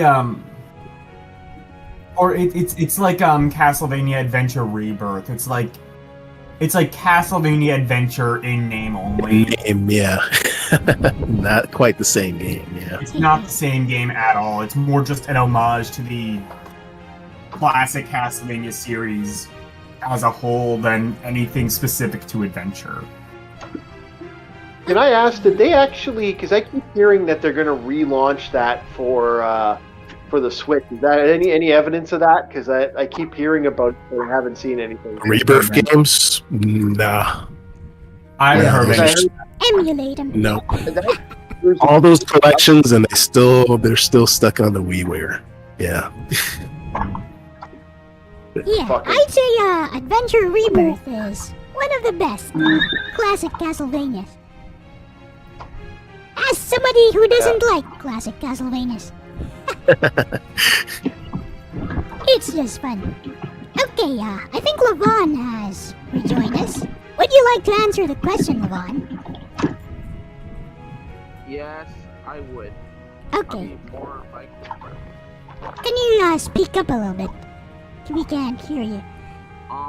yes, I'll be more than likely to answer your question. Okay. So, are there any modern remakes or homages of your favorite video game? And objectively, which do you think is superior? Well, I would say, I would love to see like a modern remake of Mega Man Battle Network. I would love to see that. Like, I know that Legacy Collection sold like hotcakes in Japan and North America. But it doesn't have one, right? No, it doesn't. Like, I see. There are actually fans that want a 3D style Mega Man Battle Network game. Like, I know they made network transmission on the GameCube, but for fans that wasn't enough because they like basically Mega Man Network transmission was like it was like pretty much like the classic Mega Man games. So they want what I want to see in Mega Man Battle Network is a full-on 3D RPG. We're playing as Lan Hikari. We're going on missions, trying to stop World 3 from doing whatever they gotta do. That's evil. And also, when you jack in, you play as Mega Man. That's the part I like. When Lan goes, jack in, Mega Man, execute. That's when you play as Mega Man.exe. And I also want to see some enhanced battle mechanics too in Battle Network. Like, for example, in Mega Man Star Force, they have like the feature where you can lock onto enemies and just slash at them or shoot them with your buster. That'd be cool to see that in a 3D Mega Man Battle Network. If Capcom were to actually remake, not remake, but make a new Mega Man Battle Network game where you're playing as like Lan Hikari, and you're trying to stop World 3 from doing whatever they got to do to conquer the entire cyber world. That would be cool. It's a full 3D remake of Battle Network, but it's a new game and it has new mechanics. It's a whole new ball game. Okay. I have a comment. Yes. Go ahead. Have you heard of the game One Step from Eden? No, sorry. Wrong name. The game is called Duelists of Eden. Duelists of Eden plays like Battle Network. Check it out. Oh yeah, good idea. That sounds awesome, man. I see. like Mega Man Battle Network, and also I wanna have a feature in that game in like the 3D remake where you can actually trade battle chips and battle each other in a 3D like battle setting. And you can play as different characters too, like, for example, Mega Man.exe, Proto Man, Base. You can play as all the heroes and all the villains too. Even the ones that appeared in the anime. Who remembers Mega Man NC Warrior, the show that used to air on Kids WB? Yeah, I was in the Navy when that happened, so I get to see that. Yeah, Yeah. I remember that show. Actually, been streaming those lately on their channel. Mm.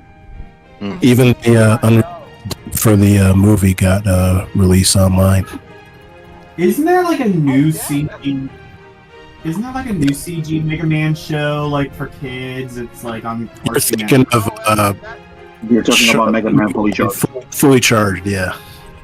Yeah, it's weird because like, why would kids even know? How would kids even know what Mega Man is? Like, Mega Man hasn't really been relevant to the past 20 years. Hey, how Like, would they kids made- know? Here's the thing. Still, they did back then. How would kids know who Sonic and Knuckles are? Yeah, that's true. Yeah, that's a good point. Like, Sonic hasn't been remotely good in like 20 years. Actually, and- Sonic is still very popular with kids because I Yes. see kids with their Sonic backpacks, Exactly. their lunch boxes, and stuff. Yeah. And there's a lot of crossover between Sonic and Mega Man. It's just Capcom, for whatever reason, just they're I guess like, one- yeah, he's I like one Mega was Man. really good at harnessing that nostalgia of that kids today could never even begin to comprehend. Yeah, the last Mega Man game was the last official new Mega Man game was 11, and then they were talking about another X, and they were talking about another Legend. We think the Legends flopped miserably, like because we were supposed to get a Legends 3, but it didn't go off the ground. There's a lot of the leaked documents, I'm gonna get a lot of projects in the planning, and like from what their leaked documents were saying, we might finally start seeing some of those things because, like, the Apollo Justice collection just got, like, you know, like not launched, but like they like announced it's coming. So hopefully soon we'll see some traction on that. Yeah, I mean, like they've been like working, I guess, on a Mega Man Legends 3 at least since the 3DS, and that one just got like canceled at the last minute. Yeah, So they were like very sour when Inafune left, and they're like, well, cancel everything Mega Man because F Inafune. yeah, I think like Yeah, they they're I think that's like pretty far along in development too. So it wouldn't surprise me if like, you know, maybe 10 years down the line we ended up seeing like a pretty playable Okay, look, I'm just gonna say this. They should have released a demo. 3DS. Yeah, Seriously, yeah. true. At least, yeah. I bought a 3DS specifically for that game. Exactly. Yep. So the fact that the game didn't come out and then they pulled that, my blood's boiling. I got Flame a, Miner was right. I got a That's all I'm 2DS. saying about that. Flame Miner was right. Cue the X4 Sigma fight song. Our blood boils. Not even just Flame Miner. I got a 2DS for Project Mirai DX. Wait. Yes. Hold on. Okay, so we have a new person on board, guys. Welcome Nerd, aboard, yeah. the Shiny Hunter. Oh, Shiny Hunter joined us? Yes. Yep. Okay, Oh, nice. Age of history.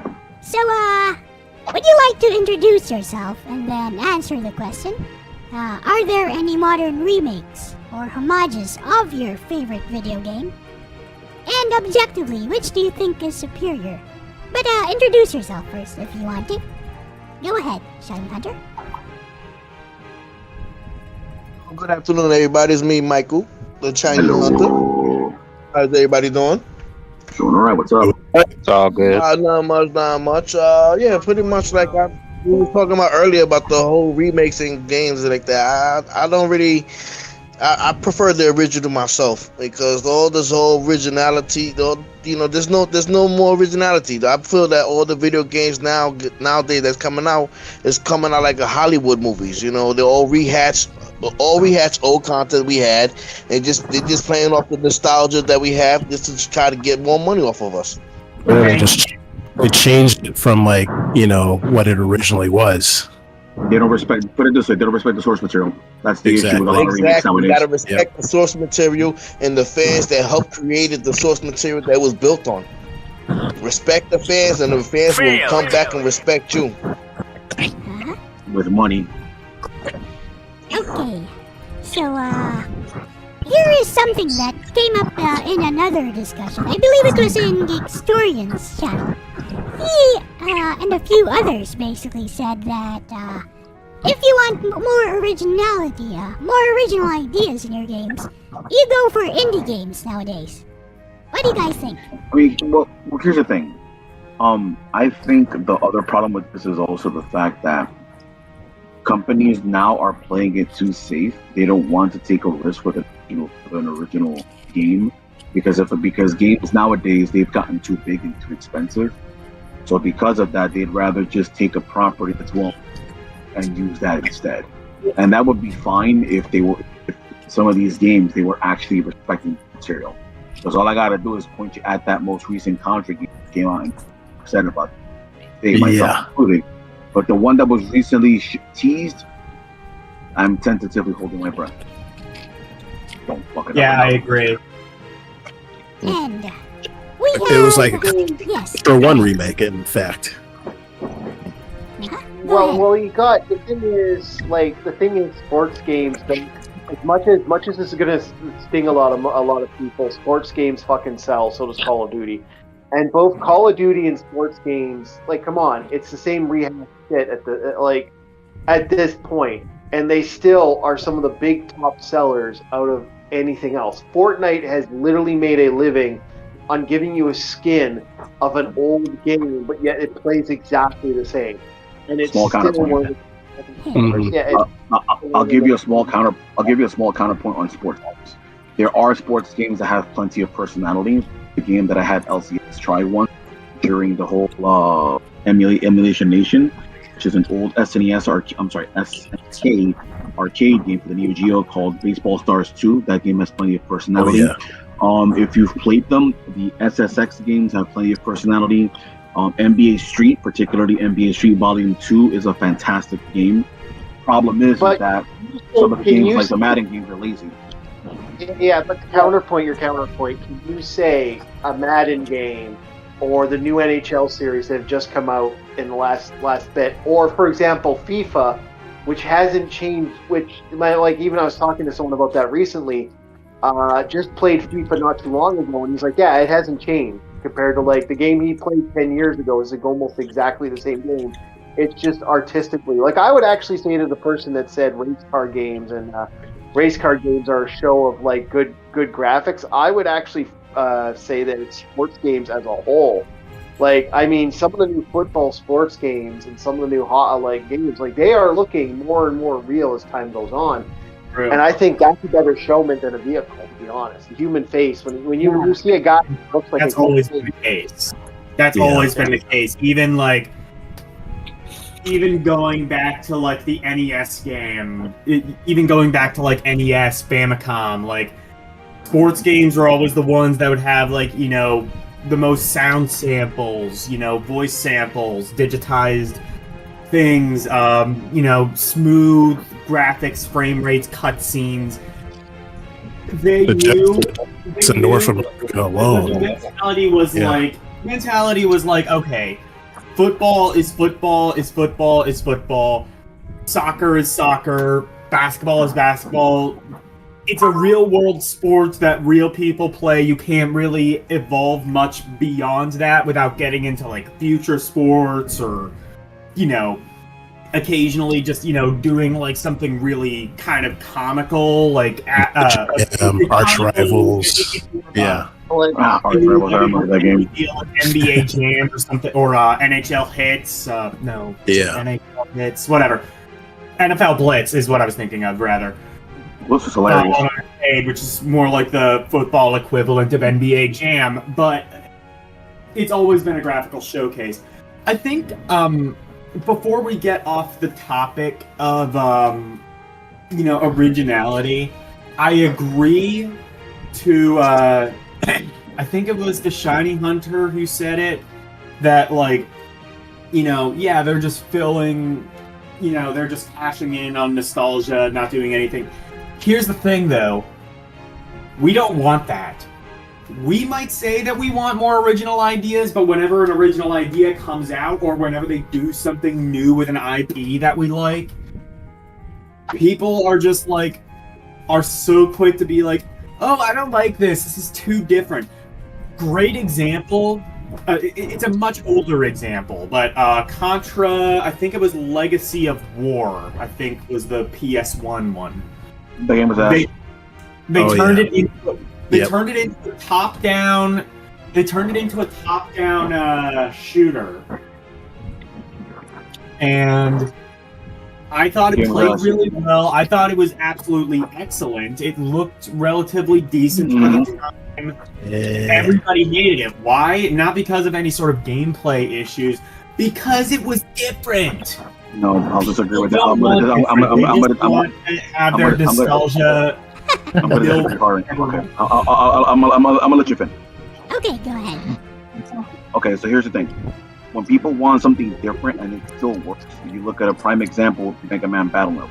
That game does not play like Mega Man, but it captures the feel and it's True. then now the reason why Contra failed is because, for starters, the Contra involves you need to do some platforming.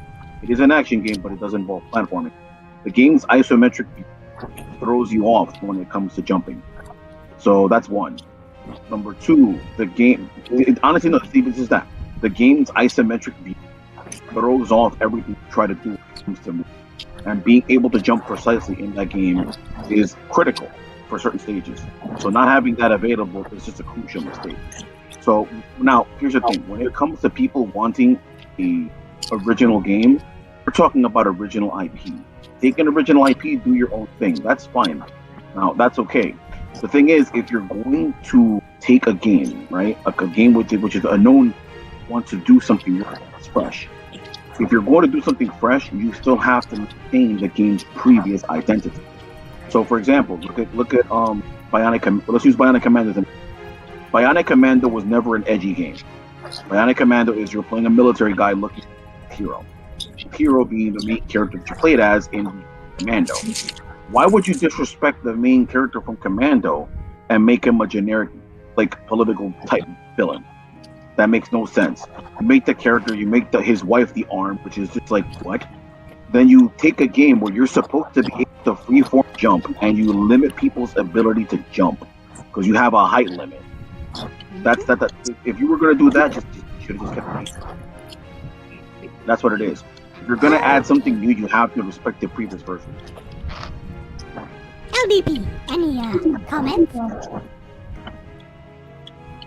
I think that you should be able to enjoy a game on its own merits. Admittedly, I've not actually played the reboot of Bionic Commando. I know, about the robot arm or whatever. I don't even entirely... I think it's like a 3D game. I've never actually played it. So I can't really comment on that one specifically, but I've definitely, coming from the music world, I'll often say, people will often, trash on an album because it's too different, but later on learn to appreciate it on its own merits. And At the same, you disconnect it from the rest of the discography, you learn to appreciate that, oh, this is actually pretty good, as long as you keep the name of the original IP far away from the conversation, because it's nothing like that. Okay. So you're basically saying Iron Man. You're basically saying Iron Maiden X Factor. Sorry? I was making a reference to the Iron Maiden X Factor, how it fundamentally shifted from the original Iron Maiden sound. Okay, yeah, well, I mean, X Factor absolutely sucked, but I mean... that's the only difference. Case in point. They try to do something different, I and have no idea. There's a lot of people that believe X Factor is actually not. I will say this, though, hot cake, Paul Di'Anno is better than Bruce Dickinson. Yeah. Okay, guys. I don't want to We're gonna move on. We have one more person on board. Harumi, would you like to introduce yourself and answer the question? Any modern remakes or homages of your favorite video game? And objectively, do you think the original or the remake or re-release is better? Go ahead, Kurumi. This is a tough one. I would say I think No everyone introduction. was cashing for. No introduction? I'm a Yuri Slayer. I slay lollies too. Okay. Hey, what? Hey, yo. As long as you don't slay lilies. The lollies are fine. So actually, I kind of want to say something different about remakes and remasters of games. I've seen it all the time in Resident Evil 4, but I feel like there's something new there's something new about these come from the original games, and it's mostly fan games because I think the fan games is much more original than the remakes or any sequels or some sort. Take for example Mega Man. There's so many fan games there, Mega Man Unlimited, Mega Man Unlimited 2, Mega Man Rock Force, any Mega Man fan games you can think of. They're very original, original Robot Masters. Mm-hmm. I mean, it's still gonna be the same concept, but there's gonna be different gimmicks, different game level designs and stuff. That's what I'm thinking about. Original is Aldina said something about originality, and I said yes. But I think fan games the fans make originality instead of companies hashing out new stuff. Well, except Nintendo, because they Super Mario Wonders, for example, because Super Mario Wonders is different. Yeah, I have to agree with you there. I think a lot of the Mega Man that come. Oh. What the? Like Spike. What happened? Those games definitely have a lot of love. Oh, okay. Yeah, that's what I agree. That's why I'm gonna think about it, because I can't really find any remakes of original games aside from Resident Evil 4, but I still prefer OG Resident Evil 4 than the remake. So that's my view on that one. So. Okay. Thank you very much. Just get the mod for Resident Evil 4 and you're good, right? What? Just get the mod for Resident Evil 4, the one that takes away that stupid button clicking shit and just makes it a... and you're fine. No, it's true. I Mods still and prefer stuff. quick time events. That's the only thing I like about Resident Evil. I think the OG Resident Evil 4 has quick time events, and Resident Evil 4 Remake just removed it, which is fine, Yeah. but it's not Resident Evil 4 without it. Going back to fan efforts, it's like Sega. They had to have fans come in and show them how to do 2D Sonic again, because they had depth to it. Sonic Mania was good, really. Yeah, it was exactly. actually, if it wasn't for the fact that you are right, just to kind of add on that a little bit, if it wasn't for the fact that they had an actual Sonic, they had, if that remake hadn't come out, there was talks about ending Sonic. There were going to be no Sonic games anymore. That would have been wild. Because there was actually that at one point. They were like, "Yeah, we're not. They're not selling." Yeah, We're selling. I mean, Sonic 06, so believe it or not, sold quite a bit. And I mean, the character himself is strong. It's just the numbers kept dropping. The numbers kept dropping. This is right around Sonic Unleashed when that fan-made game came out. That is what finally pushed to do more Sonic, and we've had a Sonic game almost every year afterwards. There was talks about the two big enders for Sonic was the Sonic RPG, which frickin' bombed and bombed. you mean Sonic Chronicles, right? Yeah. Yeah. The Sonic RPG didn't sound. Unleashed was problematic at best. There was some serious talks about that. Sonic RPG that was released? Why am I only hearing about this now? Yes, on DS. It was Blame where contenders. all companies did it. The Mass Effect. Wow, that sounds amazing. It I blame would, but contenders. yeah, that too. But try the Saturn era. I mean, the fans and to some extent, the comics kind of kept that franchise alive when there was like no real big mainstream game for years until Sonic Adventure came out. So you got to give it up to them. They kept that torch going until Sega finally knew what to do with them. All right. Okay. Good old vendors. Okay. So, thank you guys. Here, now we're going to move on to, the loaded questions.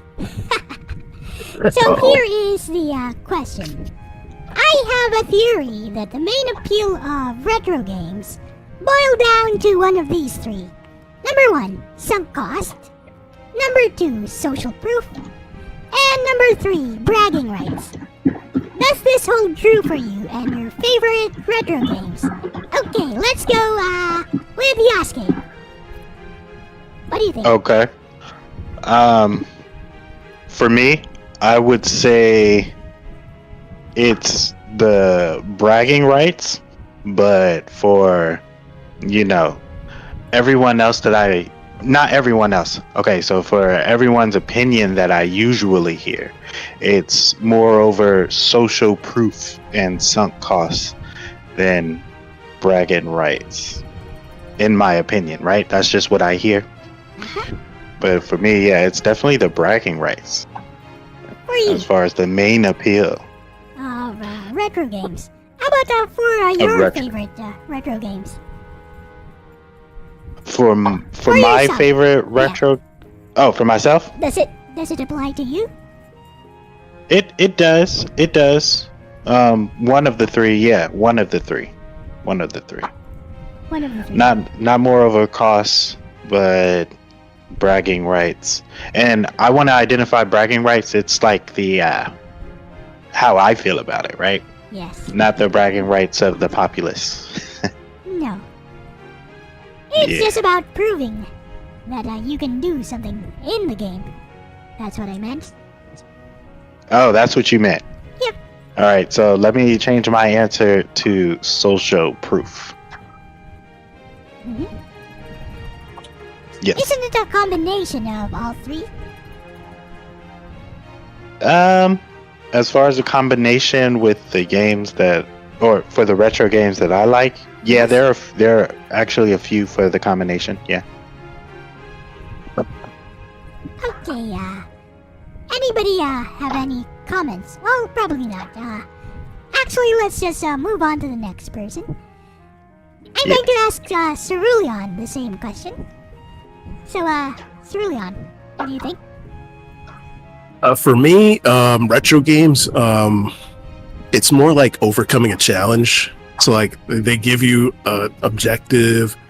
This is your, this is a story. You get to know the characters. You fall in love with the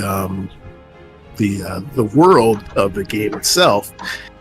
But also, yeah, it comes back to bragging rights because it's been a thing since the old arcade games. How high can you climb? Can you beat Sinistar? And it's like, it just, you take the fight to the game and show that you can handle that challenge. All right. So, you don't mind that, Yeah, exactly. that much? Okay. Anything else to add, anyone? To Cerulean's answer, I mean. No. Good I answer. agree with Cerulean as far as the story and everything, how you feel about the game, moreover than the three that you have presented here. Mhm. I also want to add that to my answer. Okay.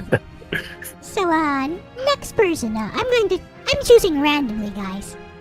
The Shiny Hunter. What do you think? Same question. Hello. So, the Shiny Hunter, I see her in the chat. So, your turn.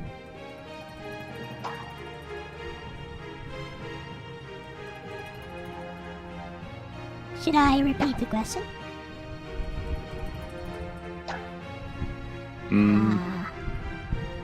Hello? I mean, for me, it's always been the bragging rights, to be honest. Just like what Cerulean says, you know, days everybody sat around with quarters in their pocket, looked at the next challenger, see how far and how high they climb the ladder. Say, you know what? I could beat that. I could do that. I could be on this. I could be on this joystick for an hour playing the next person that keeps coming. I mean, so that's what it was to me. It's always been just to have people around you watching you play. Just you know, it was the camaraderie. I miss those days. It was the great days. Ah, yes, the arcade days. Nothing like seeing yourself beat a high score in a pinball machine and watch a guy and just see the next guy go, I'm gonna beat him. Yeah, I know. So, same question for Orc War Chief Reviews. Okay, the reason I play retro games, is that what you're saying? Or No. So, I have a theory that... Here we go. I'm going to repeat it. I have a theory that the main appeal of retro games just boiled down to one of these three. Number 1, sunk cost. Number 2, social proof. And number 3, bragging rights. Is this true for you and your favorite retro games? That's No. the question. Unfortunately, none of those are. I would say it's more of it's a nostalgia fact that I find these games more fun than some of the newer stuff.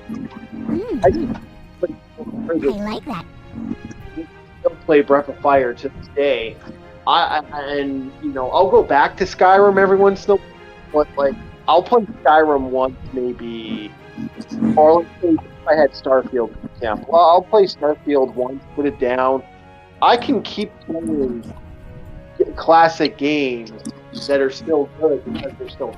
I don't have that for that. Like it's all the fact that these games are just far better than what has recently. So, basically you just prefer, the older games, the retro games, compared to the newer ones. Well, no, there are games I like. Like, a good example of this would be Dragon Age Origins, phenomenal game, and still come back to that over and over again. But am I going to play Grand Theft Auto 5? Am I going to go back to Breath of Fire? Well, I'll probably go back to Breath of Fire, because Breath of Fire was a superior game. I see. That's how it is. So, I like quality. That's what you put it. let's move on to, the next person. Let's see. Katsu Sanya, Harami Sakura. Same question. Alright. So, as for your theory, I think that might be true for some people. Can you hear me, by the way?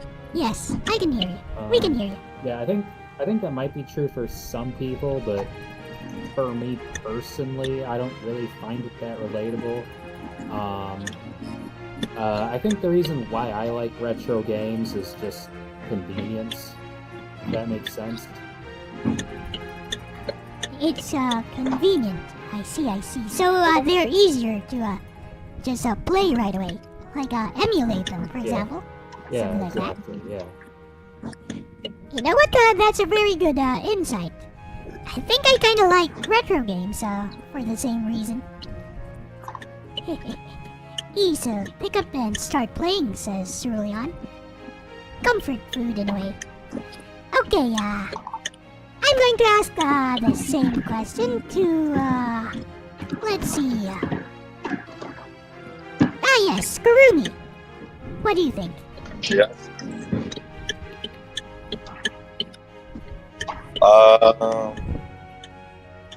Jeez. I'd say bragging rights. I just talk about bragging rights.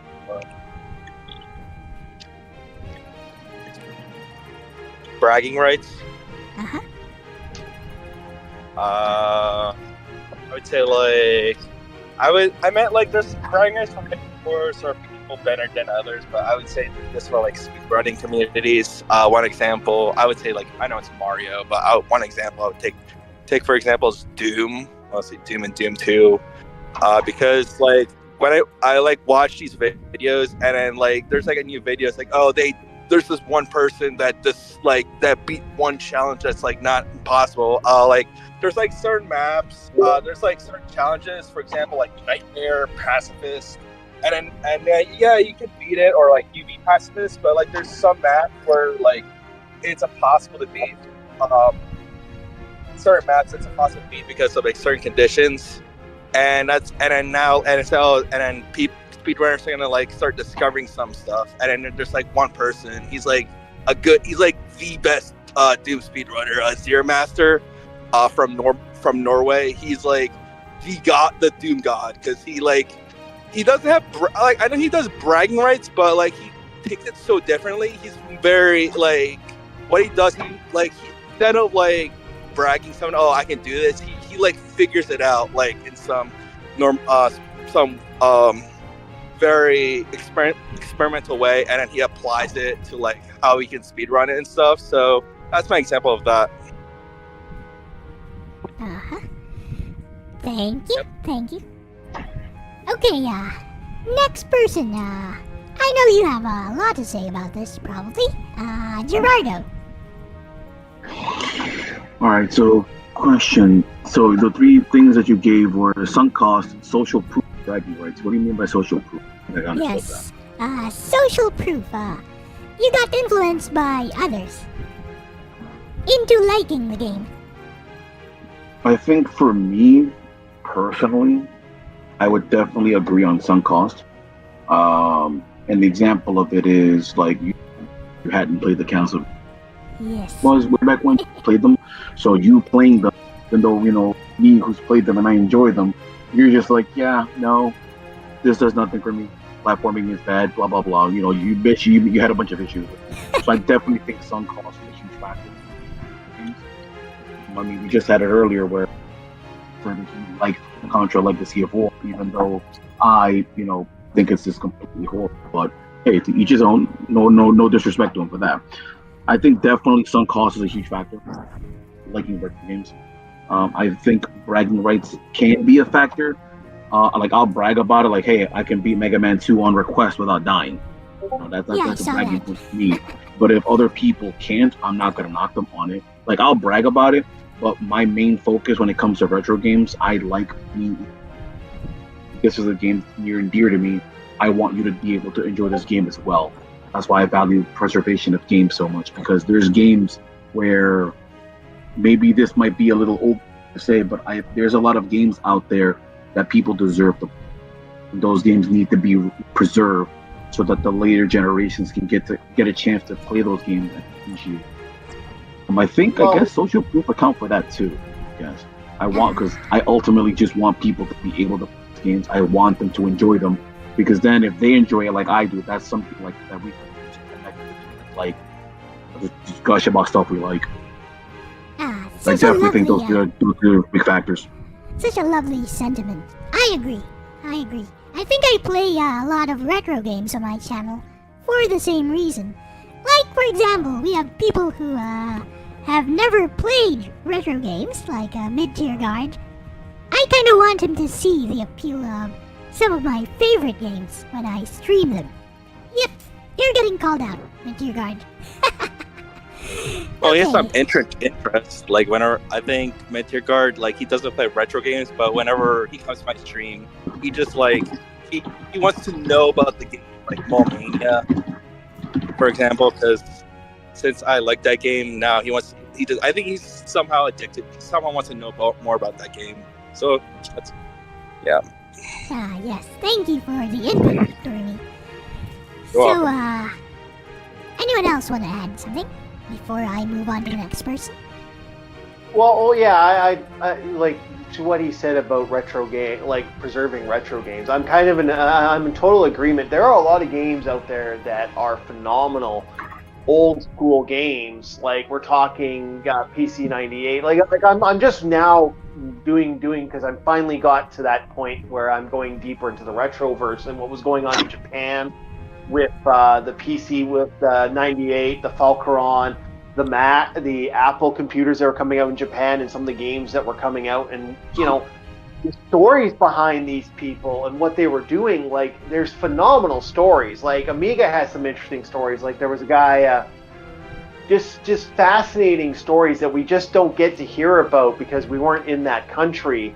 And a lot of Westerners, especially, don't, oh, well, that's only this game or that's only that. Like, but they don't really do the research to find out about all the other stuff that's out there. And it really is. We really need to preserve that because I feel that we're like games as a whole. Because this was someone's heart, sweat and tears. This is why I make a joke about the normies a lot you'll hear me say normie a lot in my gaming thing, and how I seem to have, the joke is I have a disdain for normies. It's not that I have a disdain for normies. I have a disdain for people not understanding the past and what some of these people had to go through. Could you imagine like programming a game by yourself and making something that is now one of the most popular games in the world? Because guess what? There's been a lot of guys back in. Oh, there's been a lot of guys back in the 80s, like the early 80s, 60s, and 70s. Like, there's tales of guys programming for 4 days straight without sleep, losing their minds, running around naked and crawling on walls because their computer's gone insane. And that's a wild story. And yet he created, the guy created like Defender or something like that. These are like this stuff. This needs to be heard. A lot of people forget that these are because now they see the multi-million-dollar industries that are coming out, and they're not. There's no love like there was. Like I think the video game industry's lost its way, and the fact that we want to get rid of some of these games. Like, thank goodness for games like retro communities that are really building in to making old games. And that's all I gotta say on the matter. I apologize. I kind of went a little deep, but no, that was great. I agree with that, definitely.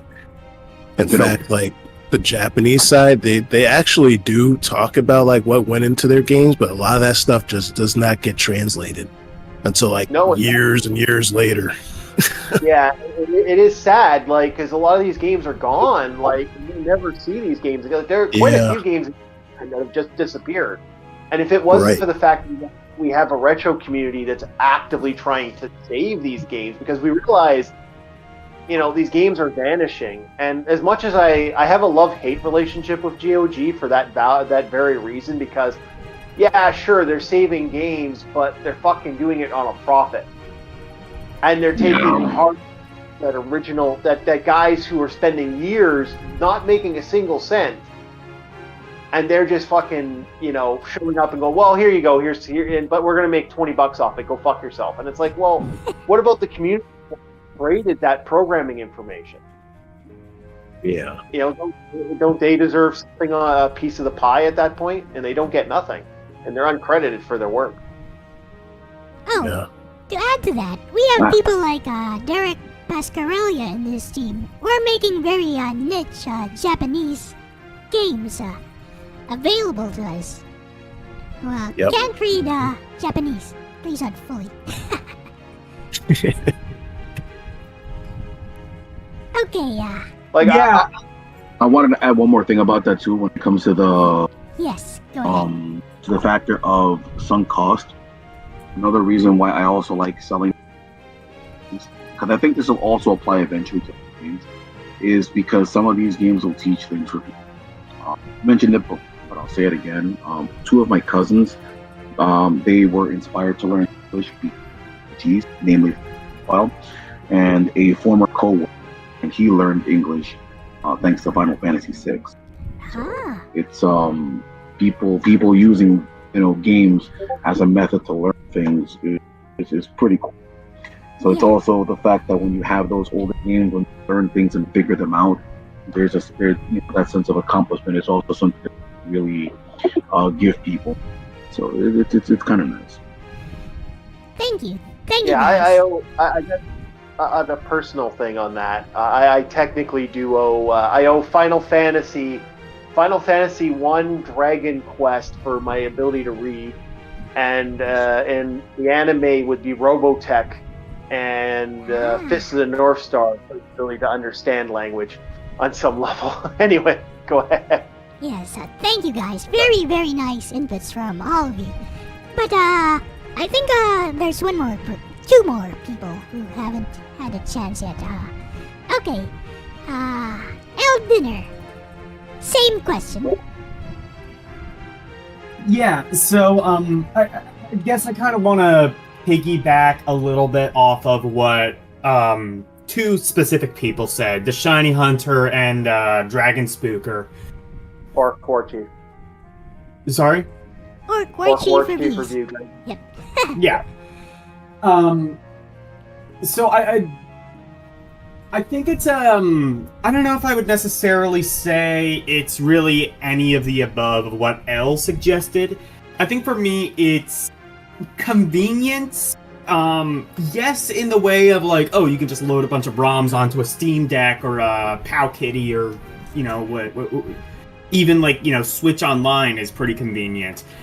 Yeah, you can do that. But also just the games themselves, I think, are more convenient than a lot of quote-unquote AAA titles without being mind-numbingly stupid like mobile games. So, like... like a lot of mobile games. So, like, for example, like, you know, like fighting games, like Mortal Kombat, for example, pretty easy to kind of pick up and play, or even more so like beat 'em ups like Streets of Rage 2 or Final Fight or I don't know, Cadillacs and Dinosaurs or Alien vs. Games that are pretty simplistic and, you know, in some cases relatively shallow on the gameplay side as compared to, you know, a massive epic like I don't know, Starfield or whatever. But they're easy to pick up and play. They're easy, they're fun, they're satisfying, and they are just easy to pick up and play. Other thing though, and this kind of goes back to the previous conversation, is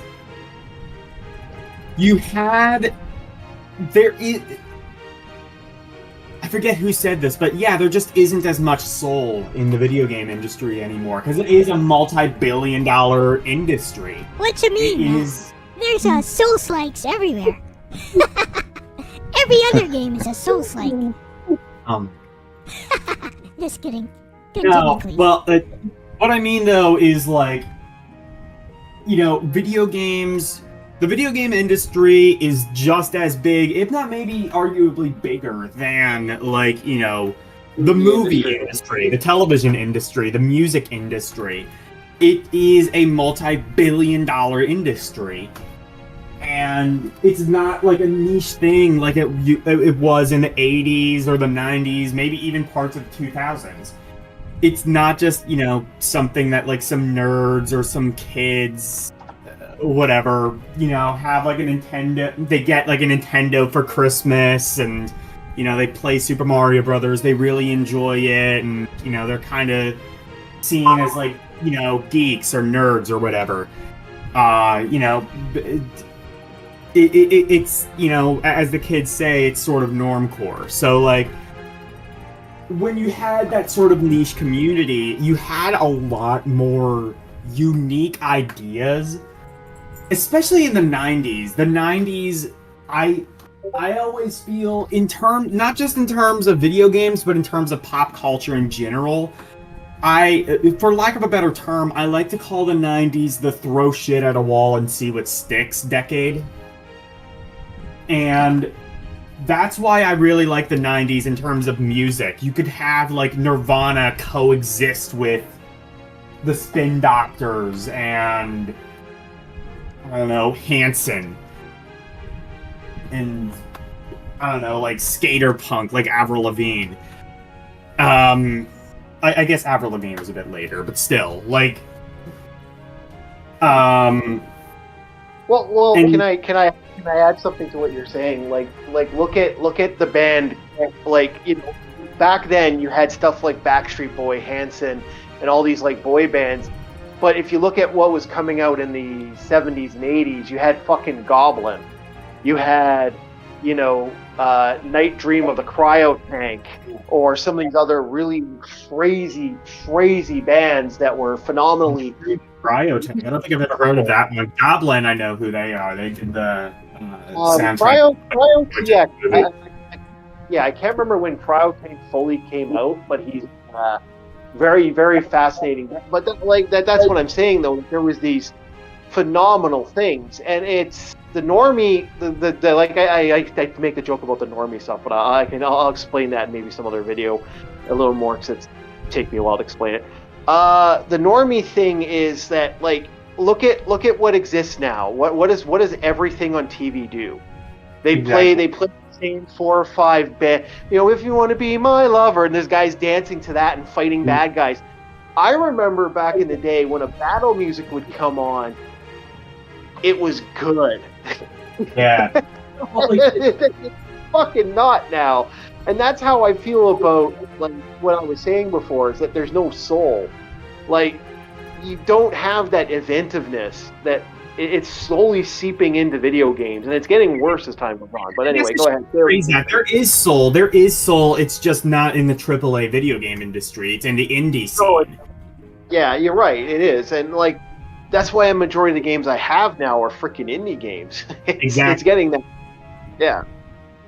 Like, the indie scene, to the best of their abilities, is keeping that throw shit at a wall and see what sticks mentality.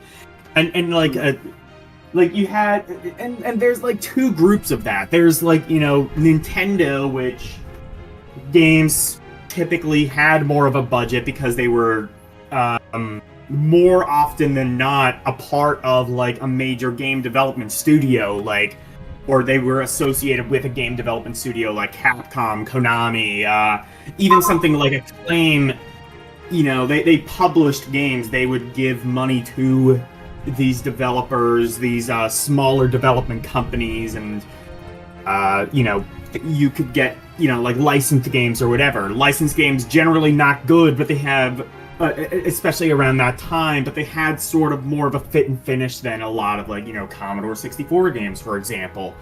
But you have that, and then you also have the Commodore 64 games, the DOS games, the ZX Spectrum games, Amiga, as you mentioned. Games that not only had that throw shit at a wall and see what sticks mentality, but also had like next to no restraints. You could release straight up porn on a Commodore 64, and it has been done many times. I mean, look at the PC-98. I mean, like, there were virtually no restrictions. There wasn't Nintendo or Sega or Sony breathing down your back telling you what you could and couldn't put in your game. If you wanted to release just straight up porn, you could do that, and people would buy it. There was a market for it. But not even necessarily that. You just had like a bunch of weird off the wall ideas that nobody could have even thought. Nobody, like, if you did any sort of market research whatsoever, these ideas would not make it off the cutting room floor. But these ideas existed in a place where market research, 1, didn't exist, and 2, couldn't exist for financial reasons. And as a result, crazy ideas that maybe failed, but we can appreciate now as just sort of, wow, that was interesting. I wish we would have seen more of that. Like, a good example of that is the inspiration for Dungeons & Dragons in Japan. A lot of people don't understand. The Japanese loved Japan, like, loved D&D. D&D was this, and it inspired an insane amount of games. the Dragon Slayer franchise, apparently the Wise franchise and the East franchise. Apparently was shaped. Highlight. Actually, I think Wizard and American developed, but still.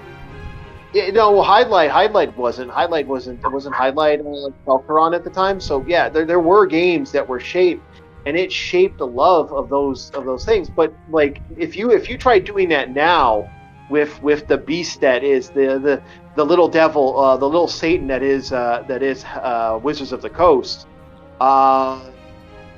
you know, that they would come after you like a hound dog. If you made a game now using some sort of D&D mechanic, they can, and well, they actually fucking tried you know, to come after gamers and people using the 5e system. So yeah, I mean, you know, copyright and things like that. I've gone on that rant multiple times, and I'm not going to reiterate it here again because that would take me all day. But yeah, bottom line is, I think that people, either due to lack of ability to obtain market research or lack of ability to even attempt it, or lack of will to even attempt it. I think you saw, and even into the PS1 generation, I think was the real apex of what I'm talking about. Throwing shit at a wall. Like, look at something like, I don't know, Intelligent Cube, or I don't know, like, they pick anything that Koei was doing at the time. Yeah. They had like 9 different versions of what Koei was doing. Yeah, and there were the Falcaron games. You had Signotic that was created Fear Effect, which is a completely different game at the time. Yeah, but you just had you just so much creativity. Nobody knew if this shit was gonna sell. You know, some of it did, some of it didn't. You had like a whole bunch of really weird shit that was just exclusive to Japan or Europe or Korea or some other like niche community that we are only now starting to find out about, thanks to, you know, YouTubers who have nothing better to do than just like go through endless, you know, ROM lists or whatever. I like to play Basement Brothers and bring them to people's attention. But like people like Elle, let's be honest. There's quite a few games that that the person of this our local VTuber, if that person hadn't played some games, I wouldn't know they exist. And they actually gave me like this is why I'm now inspired to look at other consoles, is because of other. Elle is Filipino, and has, I think, a lot more Japanese influence than a lot of people in here who might, most of us, I believe, were born and spent most of our time in the West, in the United States, Canada, whatever. And we are, you know, the way that we get exposed to games like this is through people like LCX, people like Striker, Retro Pals is one that I always cite. Not many people really know about them, and that's an absolute shame. They do some amazing streams, really funny, have their own personality. But Basement Brothers has been the one I found recently, and that's... I've not heard of them. I'll have to check them out, but... Mm-hmm. By the way, to add to that, my taste in games is just basically me just trying out stuff when I was much younger than I looked. Retro community, we will like add, you know, like Ali, you brought a lot of games that probably a lot of gamers have not seen. Like how many people knew about the Gundam games that you've shown, for example? Like there are a lot of hardcore Gundam fans that are in America that didn't know that the PlayStation had 3 or 4 Gundam games. They only know about the 2 fighter games. That Ghost Sweeper game on SNES that like it was like based off some anime, whatever it was called. Ghost Sweeper. It's also called Ghost Sweeper. Ghost Sweeper Mikami. There we go. Ghost Sweeper Mikami. That's it. Yeah, like, that's a really fun game. Not many people know about it because it was never released here because, anime license. You could have just reskinned that and released it over here, and it Called it probably would have been a Castlevania. pretty big hit. Just call Yeah. it Castlevania. Yeah, pretty much. But, I guess, like, to wrap up my point, I'd say the 3 reasons I guess I really like retro games are: 1, convenience, not just in the method in which you play them, but more just like the games themselves I feel are more easy to immediately get into. Like, there's a bunch of RPGs, and RPGs old and new, that I want to get into, but then I'm just like, I have the anxiety of like, okay, this is going to have to be like a whole other project, I'm going to have to invest some time into this. And then there's games like, Ghost Sweeper, where I'm like, I can play this for, 5 or 10 minutes, get a general idea of how it's played, and then move on to something else that's also equally as weird and obscure. But, the second thing, and this is probably more just exclusive to me, it's easier for me to play them because it's less that I need to focus on. Like, 3D environments are really disorienting for me specifically because of my vision. So I like more 2D games because it's less to focus on. And then the third thing is I'm just really admired by the unfettered creativity that comes from a lack of market research, R&D, and just things that are so much the norm in the multi-billion-dollar machine that is modern-day video game development. Very nice. Thank you.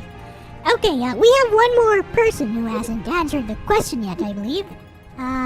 Yes, it's your turn, Levon.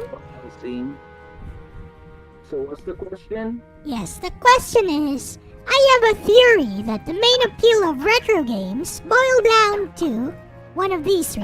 Number 1, sunk cost. Number 2, social proof. And number 3, bragging rights. Now, is this true for you and for your favorite retro games, or I think not? that theory has basically been proven wrong at this point. There is no proving this wrong. Those are all just subjective answers. Anyways, go ahead, Levon. A lot of retro video games are very pricey, and Can you turn up your volume? Pokemon games, huh? Levon, can you turn up your volume if you can? We can barely hear Let me you. turn it up. Let me turn it up. I'm sorry. Well, it's 100% right now, but no, turn it up. I think it's my PC sound. Let me just get to it really quick. Then I'll start talking. I'm gonna get to that really quick. Go to properties. It's okay. Okay.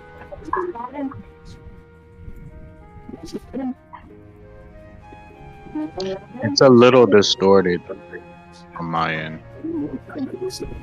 I can barely hear him. I'm so sorry, you guys. Really quick.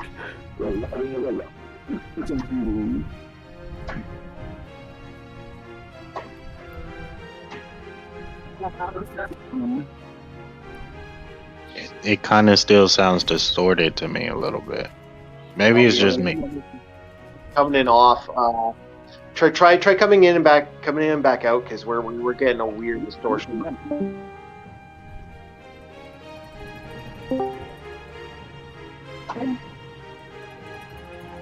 Say something? Yeah, that kind of sounds the same or worse. I'm sorry. I think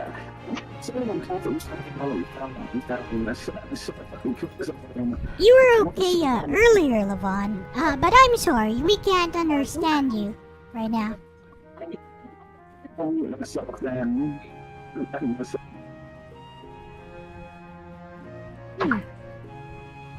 Anyways, I think we need to move on, guys. Well, can I ask you a question, Ellie? Considering the fact we have a chance here now. Sure. Okay. Here's my question to you. Now, what in the retro market? Because considering the fact that, like, up until recently, the retro market has been very toxic as a whole, trying to find anything new for retro and trying to find all these old retro games. What makes it think that it's a cheaper? Why was the thought process that this was easier to do? That like compared to the average? Because up until recently, it really hasn't been. It's been actually almost damn near impossible. There was times when they were nuking any emulation or ROM sites were being taken down every 2 weeks. So I wanted to ask why you thought like. That's a good question. Well, in the first place, I live in the Philippines, so laws are kind of different here. So I'm not really afraid of anyone coming after me or stuff like that. And the other. Well, they aren't coming after us. They're coming after the people hosting these ROMs. Yeah, True. They don't come after us rarely. True. And the other reason is I've seen other people emulating these games since forever. Like, one of my earliest emulation videos is from, I don't know, almost 10 years ago, give or take. So, it was fine back then, and, I've just been surfing YouTube a lot, and I see all these games being emulated, even, big channels like World of Long Plays. Oh yes, has Harumi Sakura answered yet? Yeah, I think I could answer the question. Yeah? Oh, okay. Unless All there's right. a question I'm not, I haven't seen. Yep. Yeah, Cerulean was asking. Yep, I think you answered, like second or third or something. Okay, guys, was that, by the way, was that answer satisfactory for you? Oh no, I just wanted to know what the logic was on this being easy, because I remember, like the retro market as a whole, especially in North America, is yikes. Like it's toxic as fuck, and it's like I apologize for trying not to swear because I know It's some okay. people have a weird thing about. You guys can swear. I don't, Okay, personally. yeah. I find the fact that it is so aggressively toxic, and I could tell an interesting story about that and how much I wanted to physically punch somebody in the face over something because of the level of toxicity. There's quite a few moments in my life where I've just laughed at people and how toxic it can be. And Definitely, if you want to do everything legally and above ground, there's a very steep point of entry. Like, like if you're okay with the kind of dubious legality of like emulation and ROMs and things like that, then yeah, all you need to do is just download an emulator, download a ROM, work out how to use the emulator. Sometimes it's a little bit more complicated than that. Sometimes you need to like download a BIOS or a firmware file or something like that for some of the like disc-based consoles like a PlayStation. But generally speaking, especially like the older the video game is, generally speaking, the older the video game is, the older it is to the easier it is to configure. If you want to like get like the original games, a lot of times you have to spend, even for like pretty common games like games that sold quite a bit, like Link to the Past, just because of their like status as this. Well, for example, 10 out of 10 game, you'll have to pay like $100 for a cartridge of a Link to the Past, unless thankfully there are companies like Nintendo, Sega who are constantly re-releasing their games. So if you want to do it legally and above ground, you can do that. Just buy like the Sega Ages Collect, or is it? It's not the Ages Collect. Whatever the new one is. They do have Sega Ages. That's on PS2, but I was thinking of the one that's like on PS4 and Switch. Well, on Switch they have like a whole Sega Ages line, so it's more like targeting like their more niche or like popular games. Yeah, that's true. But I was thinking of the collection, but on like PS4 and Switch. My point is like there's a bunch of retro collections if you want to do it legally and above ground, but the more obscure stuff, especially the more obscure stuff, you're gonna have to either emulate or sell your left kidney to figure out how to get a cartridge of, Right. like legendary acts for the PC engine, Yeah. Although to put in perspective, the expensive games you do buy, they don't go to the original developer. So it's like exactly. They're going exactly like they aren't going to the they're developer. taking a penny of that. So yeah, sell them whatever game store or Craigslist or Facebook Marketplace sellers. Yeah. That reminds me. There's a whole like conversation to be had there. I'm just saying, like, in terms of like ease, base cost.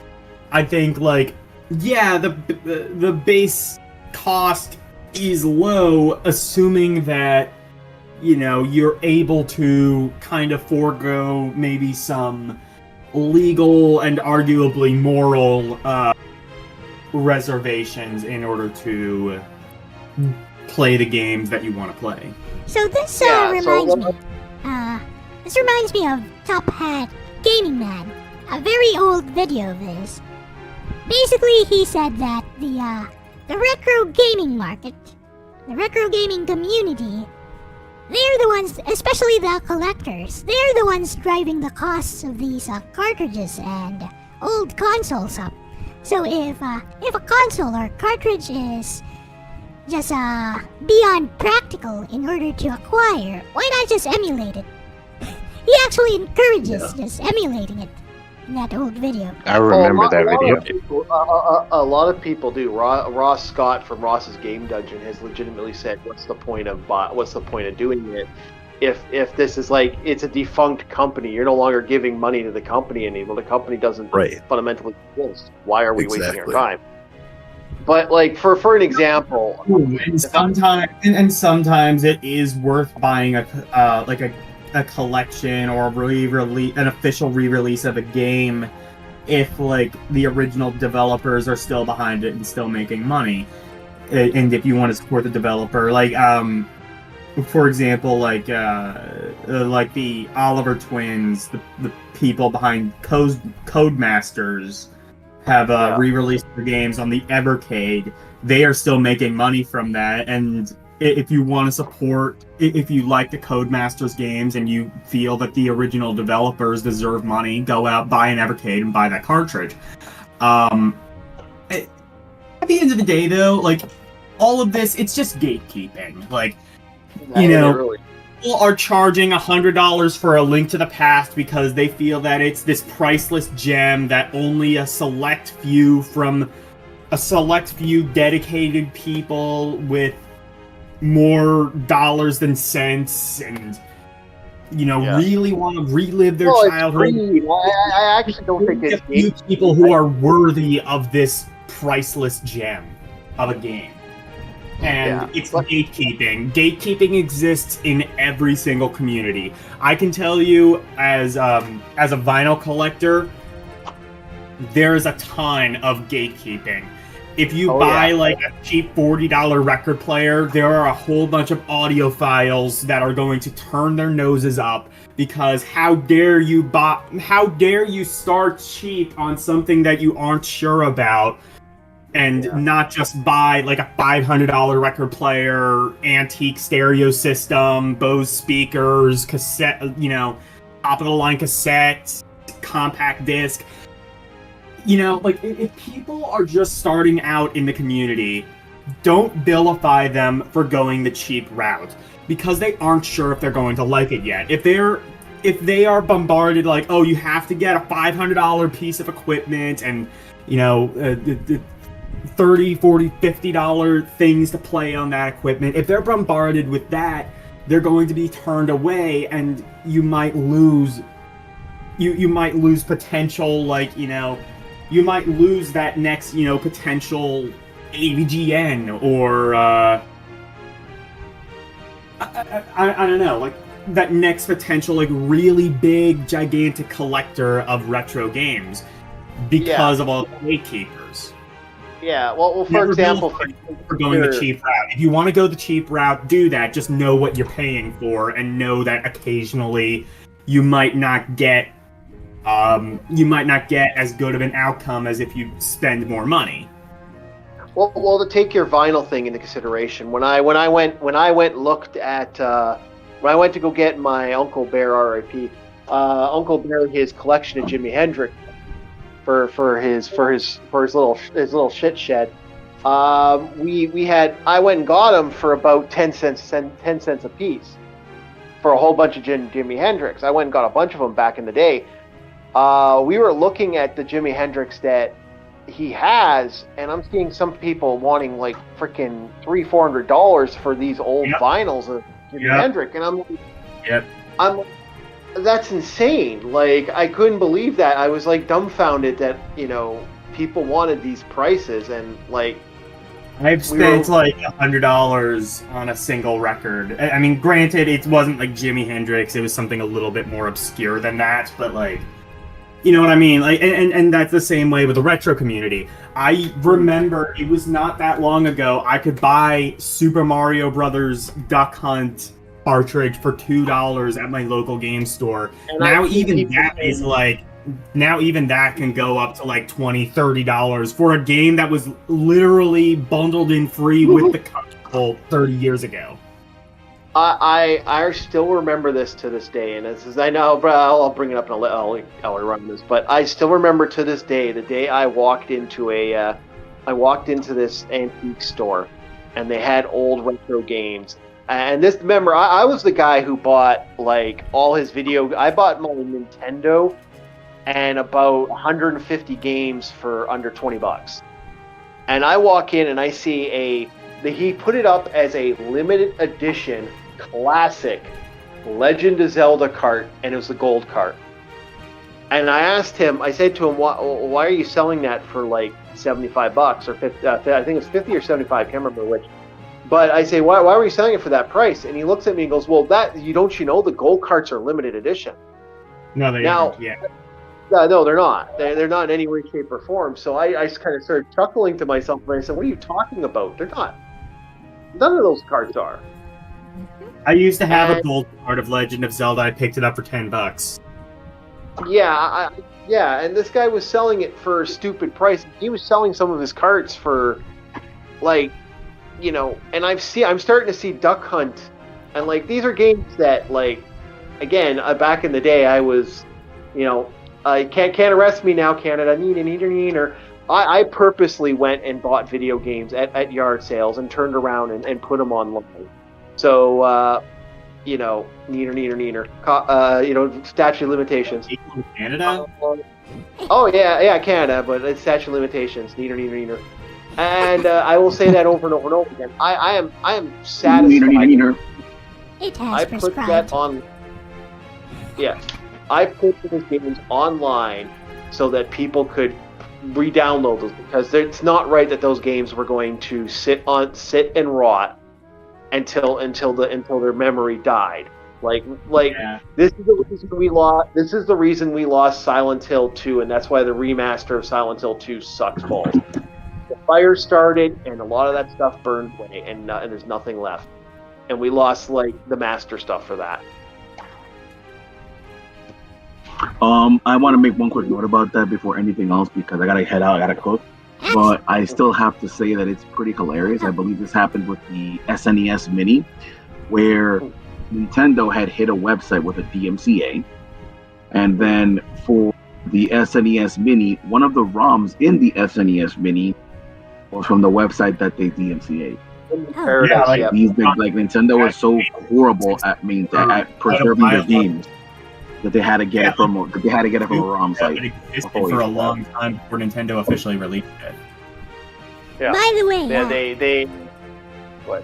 Oh, by the way, guys, I think Gerardo has to hop off, and I think everyone is getting a bit tired now. So I'm going to wrap this up with one final question for everyone.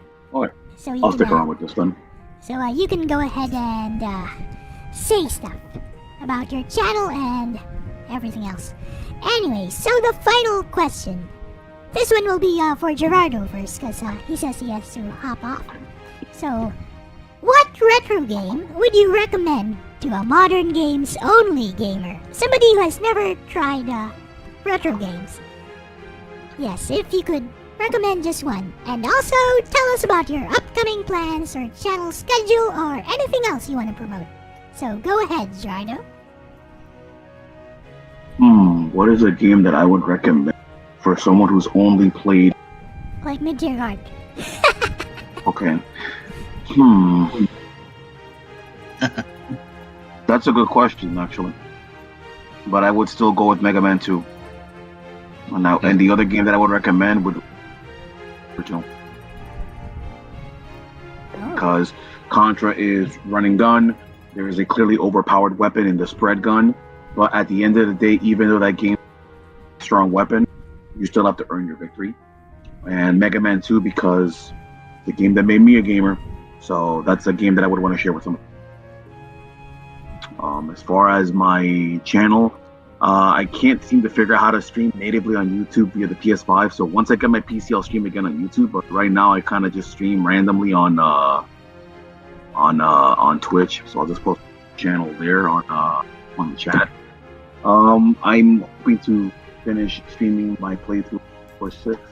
So some practice with Street Fighter 6.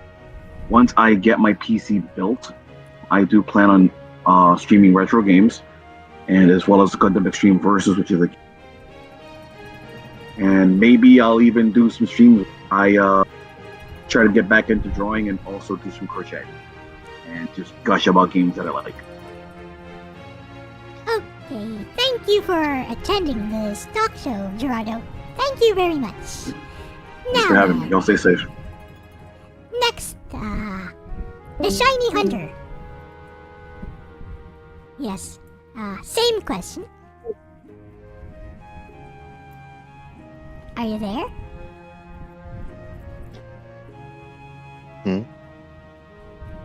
Oh, yes. What was the question? Yes. So this is the final question. So what retro game would you recommend to a modern games only gamer?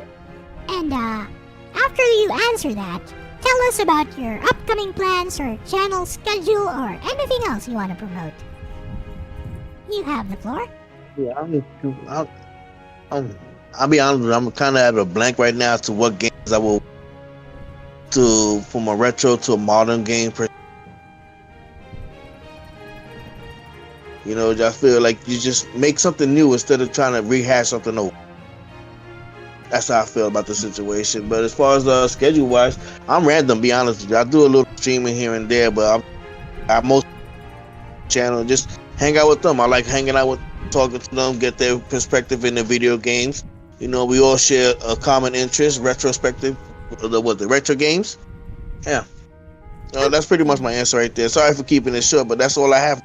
Okay, that's okay. Thank you very much for attending. Thank you for hanging out, the Shiny Hunter. Okay, next is Cerulean. Same question. For me, retro game I would recommend, quite simply, the original Super Mario 1. Teaches you everything you need to know about platforming, overcoming a challenge. If you suck, keep at it.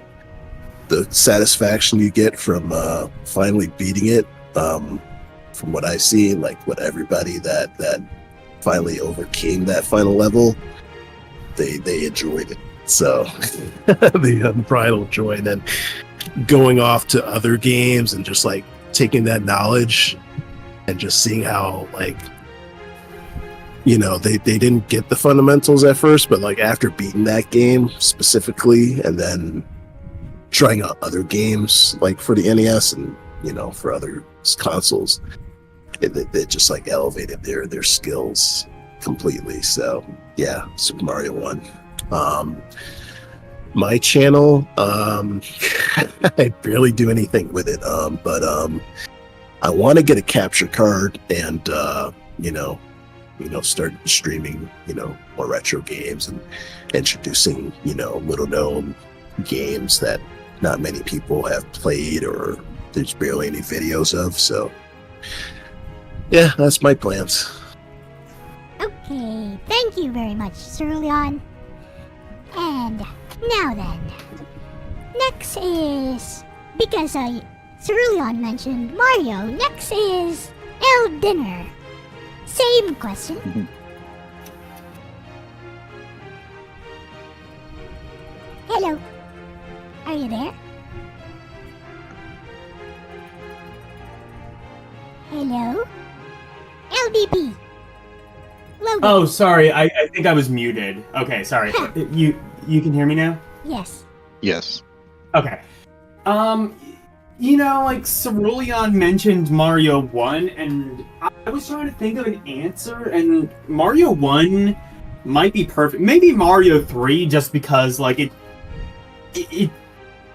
Mario 3 is good for all of the same reasons Mario 1 is, but it does have a little bit more, some more power-ups, I'd say kind of tighter controls, more levels, more worlds, more done to it because, it came out a little bit later and they had some time to figure out, okay, what works with Mario 1, how can we, and it does have that sort of same pickup and play. If Mario 3 was the first video game you ever played, you'd be able to figure out pretty quickly how to make it work.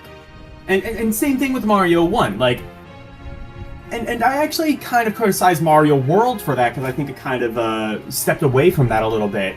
If you play Mario 1, and it's the first game you ever play, at the very start of the world, there's a little part where you can run around, you press the A button, it jumps, you press the B button, it doesn't do anything yet, but, I mean, it makes you run, but, you don't need to run for the most part in Mario 1. Then immediately there's an enemy, you'll probably get hit the first time, but then you learn, oh, I can jump on it, and it makes the enemy go away, and I can get a mushroom, that gives me an extra hit, it lets me break some of the blocks. I would say, yeah, Mario 1 or Mario 3 specifically, because it's this, for all of the same reasons, but it's just a better game. The other one I would say is maybe Chrono Trigger, because, like, if you're already used to games with a really deep, in-depth story, Chrono Trigger is a good one to look at because, it's a pretty in-depth game for its time, and I would say it still ages pretty well nowadays. Graphically, yeah, it's not, it's not like... It's not Final Fantasy 16, but it still has its own unique style that I would say is relatively timeless. It has a good story. It has some fairly easy to figure out mechanics. Chrono Trigger, I would say, is a good one as well. As for me and my channel, I mentioned this at the top of the stream when I joined, but I do Rampori, where I like to take a look at a lot of those, and I will repeat this phrase again,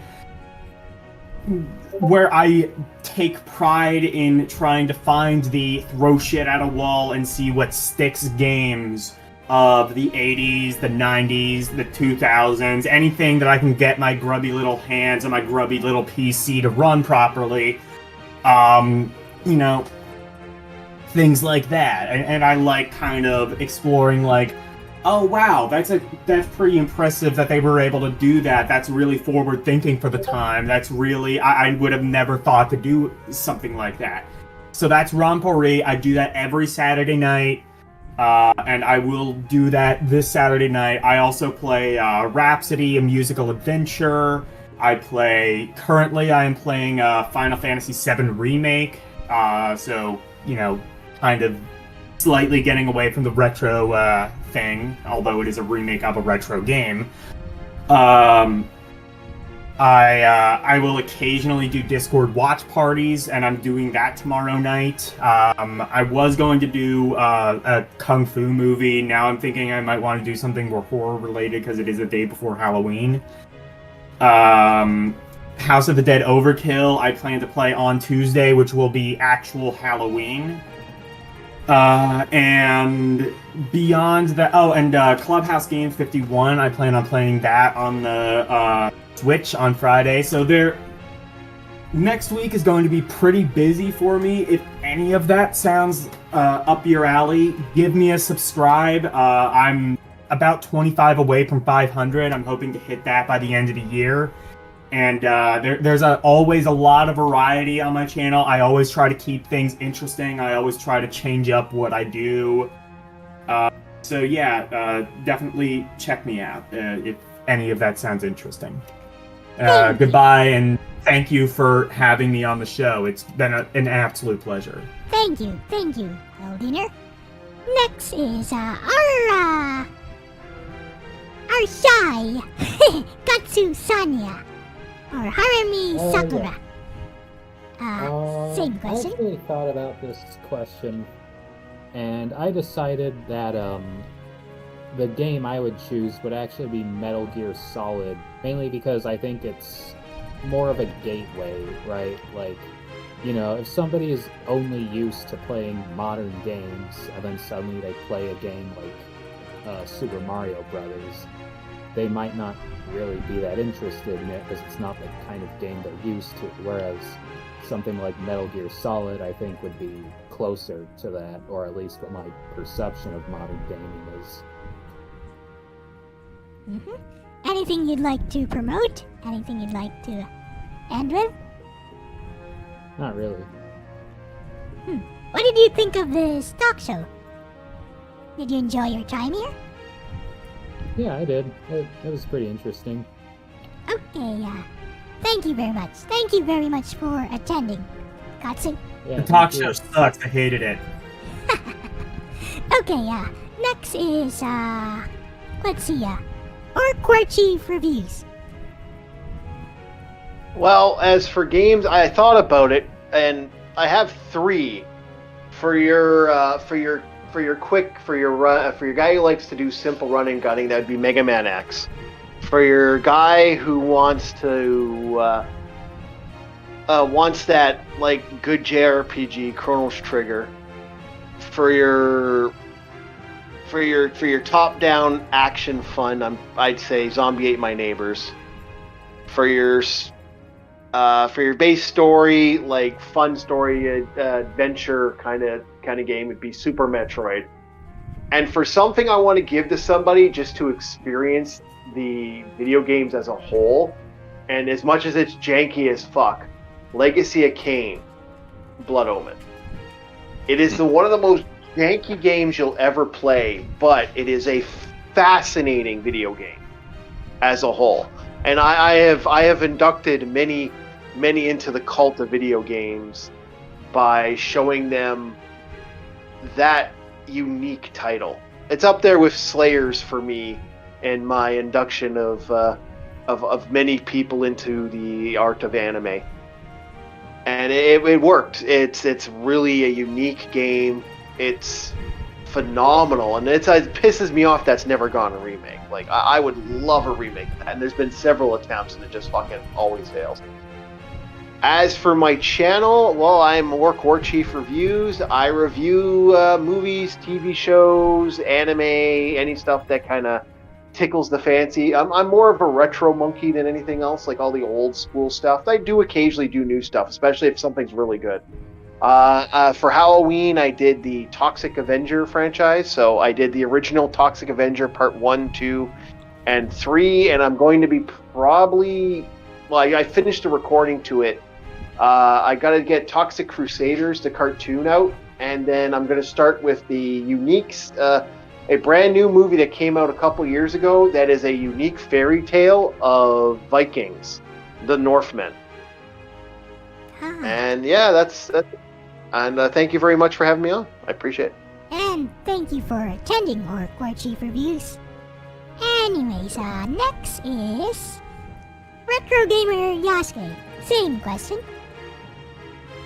What was the question again? I forgot it. Yes. Sorry. What retro game would you recommend to a modern games only gamer? And tell us about your upcoming plans for your channel or anything else you'd want to promote. Okay. I too have a few, as far as retro games are concerned, to the modern gamer. I was gonna say Chrono Trigger for the JRPG spectrum, but that was already mentioned twice before. I don't want to be the third, so I'm gonna switch that answer to a beginner, so to speak, RPG, such as Super Mario RPG. It's a mix of SquareSoft and Nintendo. I think it's a good beginner RPG for anyone to get involved with the genre. It's a little different with the timing of the buttons mechanic, but it's more or less the same, and it's a good jumping off point. For adventure games, I would say Legend of Zelda: Link to the Past. It's just a phenomenal game. Has a bit of puzzle solving and stuff like that, and you really feel like you're accomplishing something once you get past each and every dungeon. I'm gonna just name two more off. For puzzle, I will always say Tetris is like the number one in the world. For a let's see what else we got here. I guess for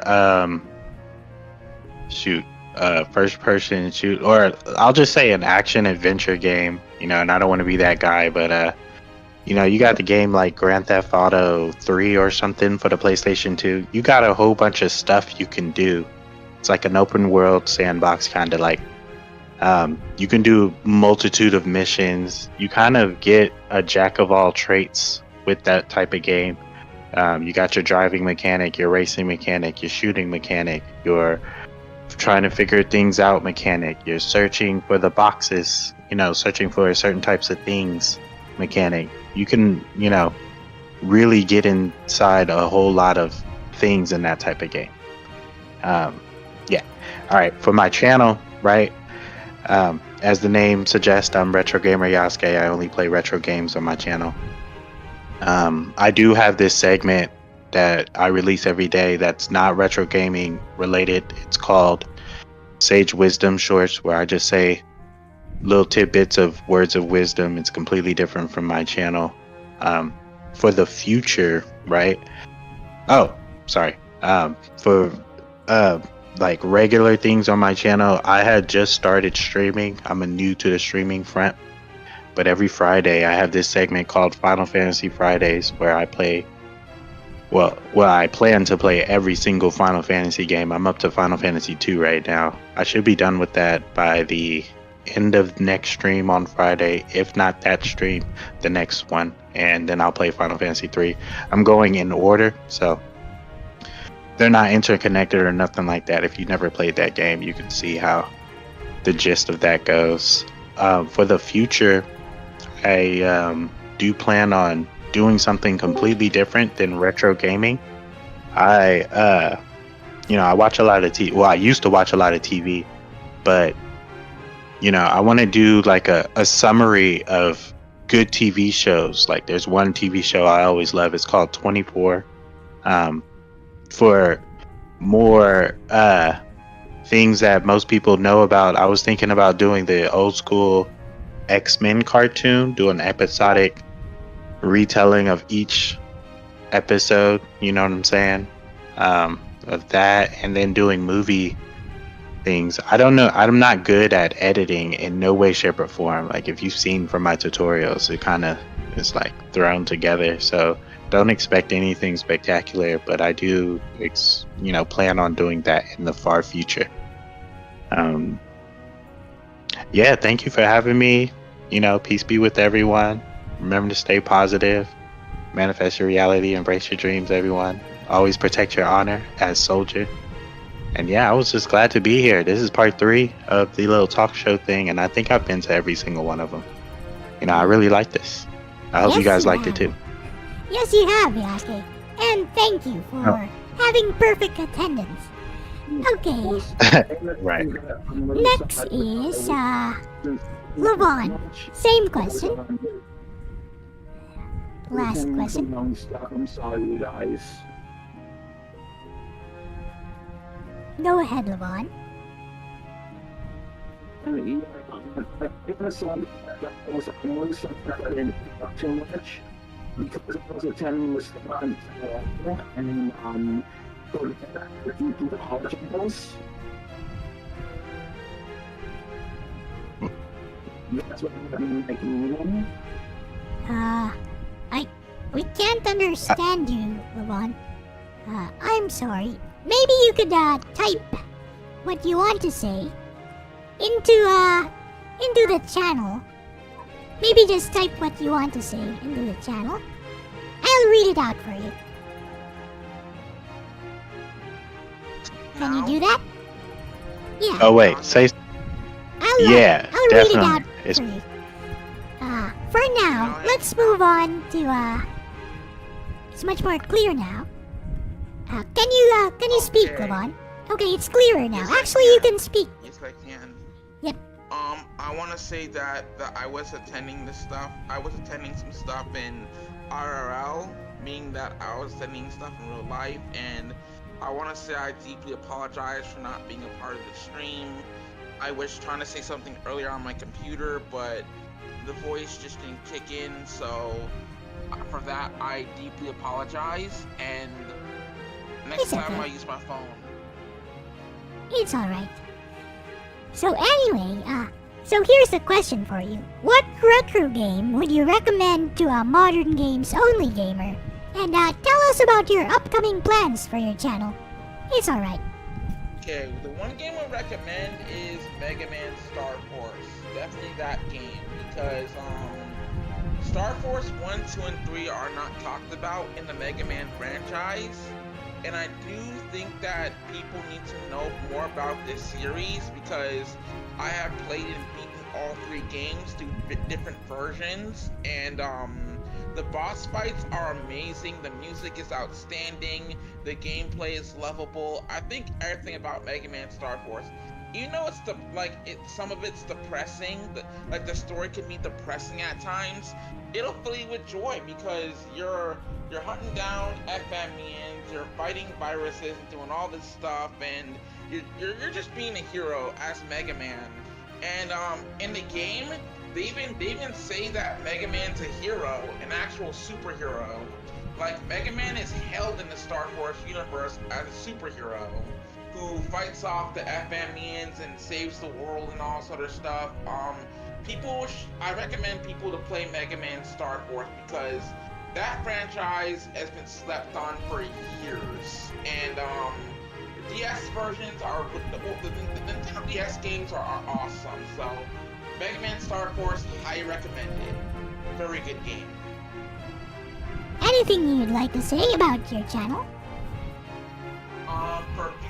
For my channel, I'm gonna do more live streams. I'm gonna try to, for Halloween, I'm gonna play some Resident Evil Revelations and do more unboxings on my channel, and do more like tutorials on how to bring your Game Boy back. I'm gonna do a series called How to Bring Your Game Boy Advance Back to Life, and I'm gonna show people how some of my soldering techniques and stuff with my tweezers and whatnot, get my tools. I'm gonna try to warn people not to do certain things in, like what I do in videos, because if you do, you risk the chance of destroying breaking your console, and you don't want that. So I'm gonna do more tutorial videos, I'm gonna do more gameplay videos, more everything to my channel.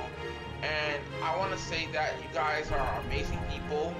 I love LCX, I like LDM Production, I like everybody here. Like, this whole retro community that I'm a part of is really something, and I'm glad you guys are speaking out on this, because in my opinion, I think this is the best community that I've ever joined. When I first met LCX, when I met Retro Gamer Yasuke, Eldiner, everybody who's joined my channel personally, and I think it's a good thing to have more retro gamers just share their levels for video games.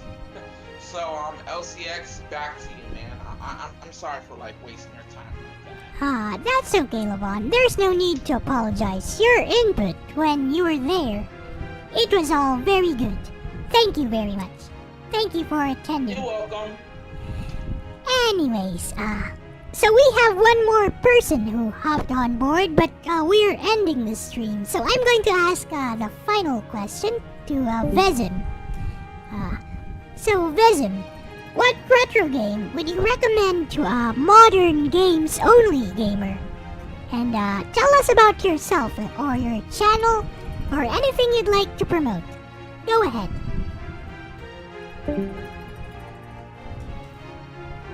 Vezim? Everyone, hi. Do you hear me? Yes. Yeah, the Mega Man series, I guess. The Mega Man series. Mm-hmm. The Mega Man series. And anything else you'd like to say? Because we're ending No. the stream. How about your channel? Not really. Anything you'd like to promote? Okay, how about No. something about the Mega Man series? Why would you recommend it to a modern gamer? I don't know, it's because it's so how to say it? It's Mm-hmm. you know, scientifics and robots and everything else, and it's the first retro game I ever seen, and it's amazing me, I guess. I see. You know, a lot of you guys chose Mega Man. I don't know, I think 3 to 4 of you, maybe 3 of you, chose Mega Man. There must be something special about that series, huh? Anyways, okay, to everyone who came on board and to everyone who came into the chat, thank you very much. Thank you very much. This stream would not have been possible without you guys and your very, very valuable inputs. So, with that said, it is now time to end the stream. So, thank you very much. Thank you, thank you. Thank you for having us. I say that. Thank you for having us aboard. Yes. Yeah, it was pretty fun. By the way, Definitely do it again. I had like 4 to 5 more questions lined up, but I know you guys are getting tired, and it's been a very long stream. It's been 3 hours and 30 minutes now, so I'm not going to... I can keep going, but I understand other buddies have schedules and stuff. It's going to be too long if I do that, but thank you. Thank you very much. So, with that said, this has been LCX, and some of the guys from the retro gaming community. And I am out. Bye-bye. Bye-bye. Bye. Peace.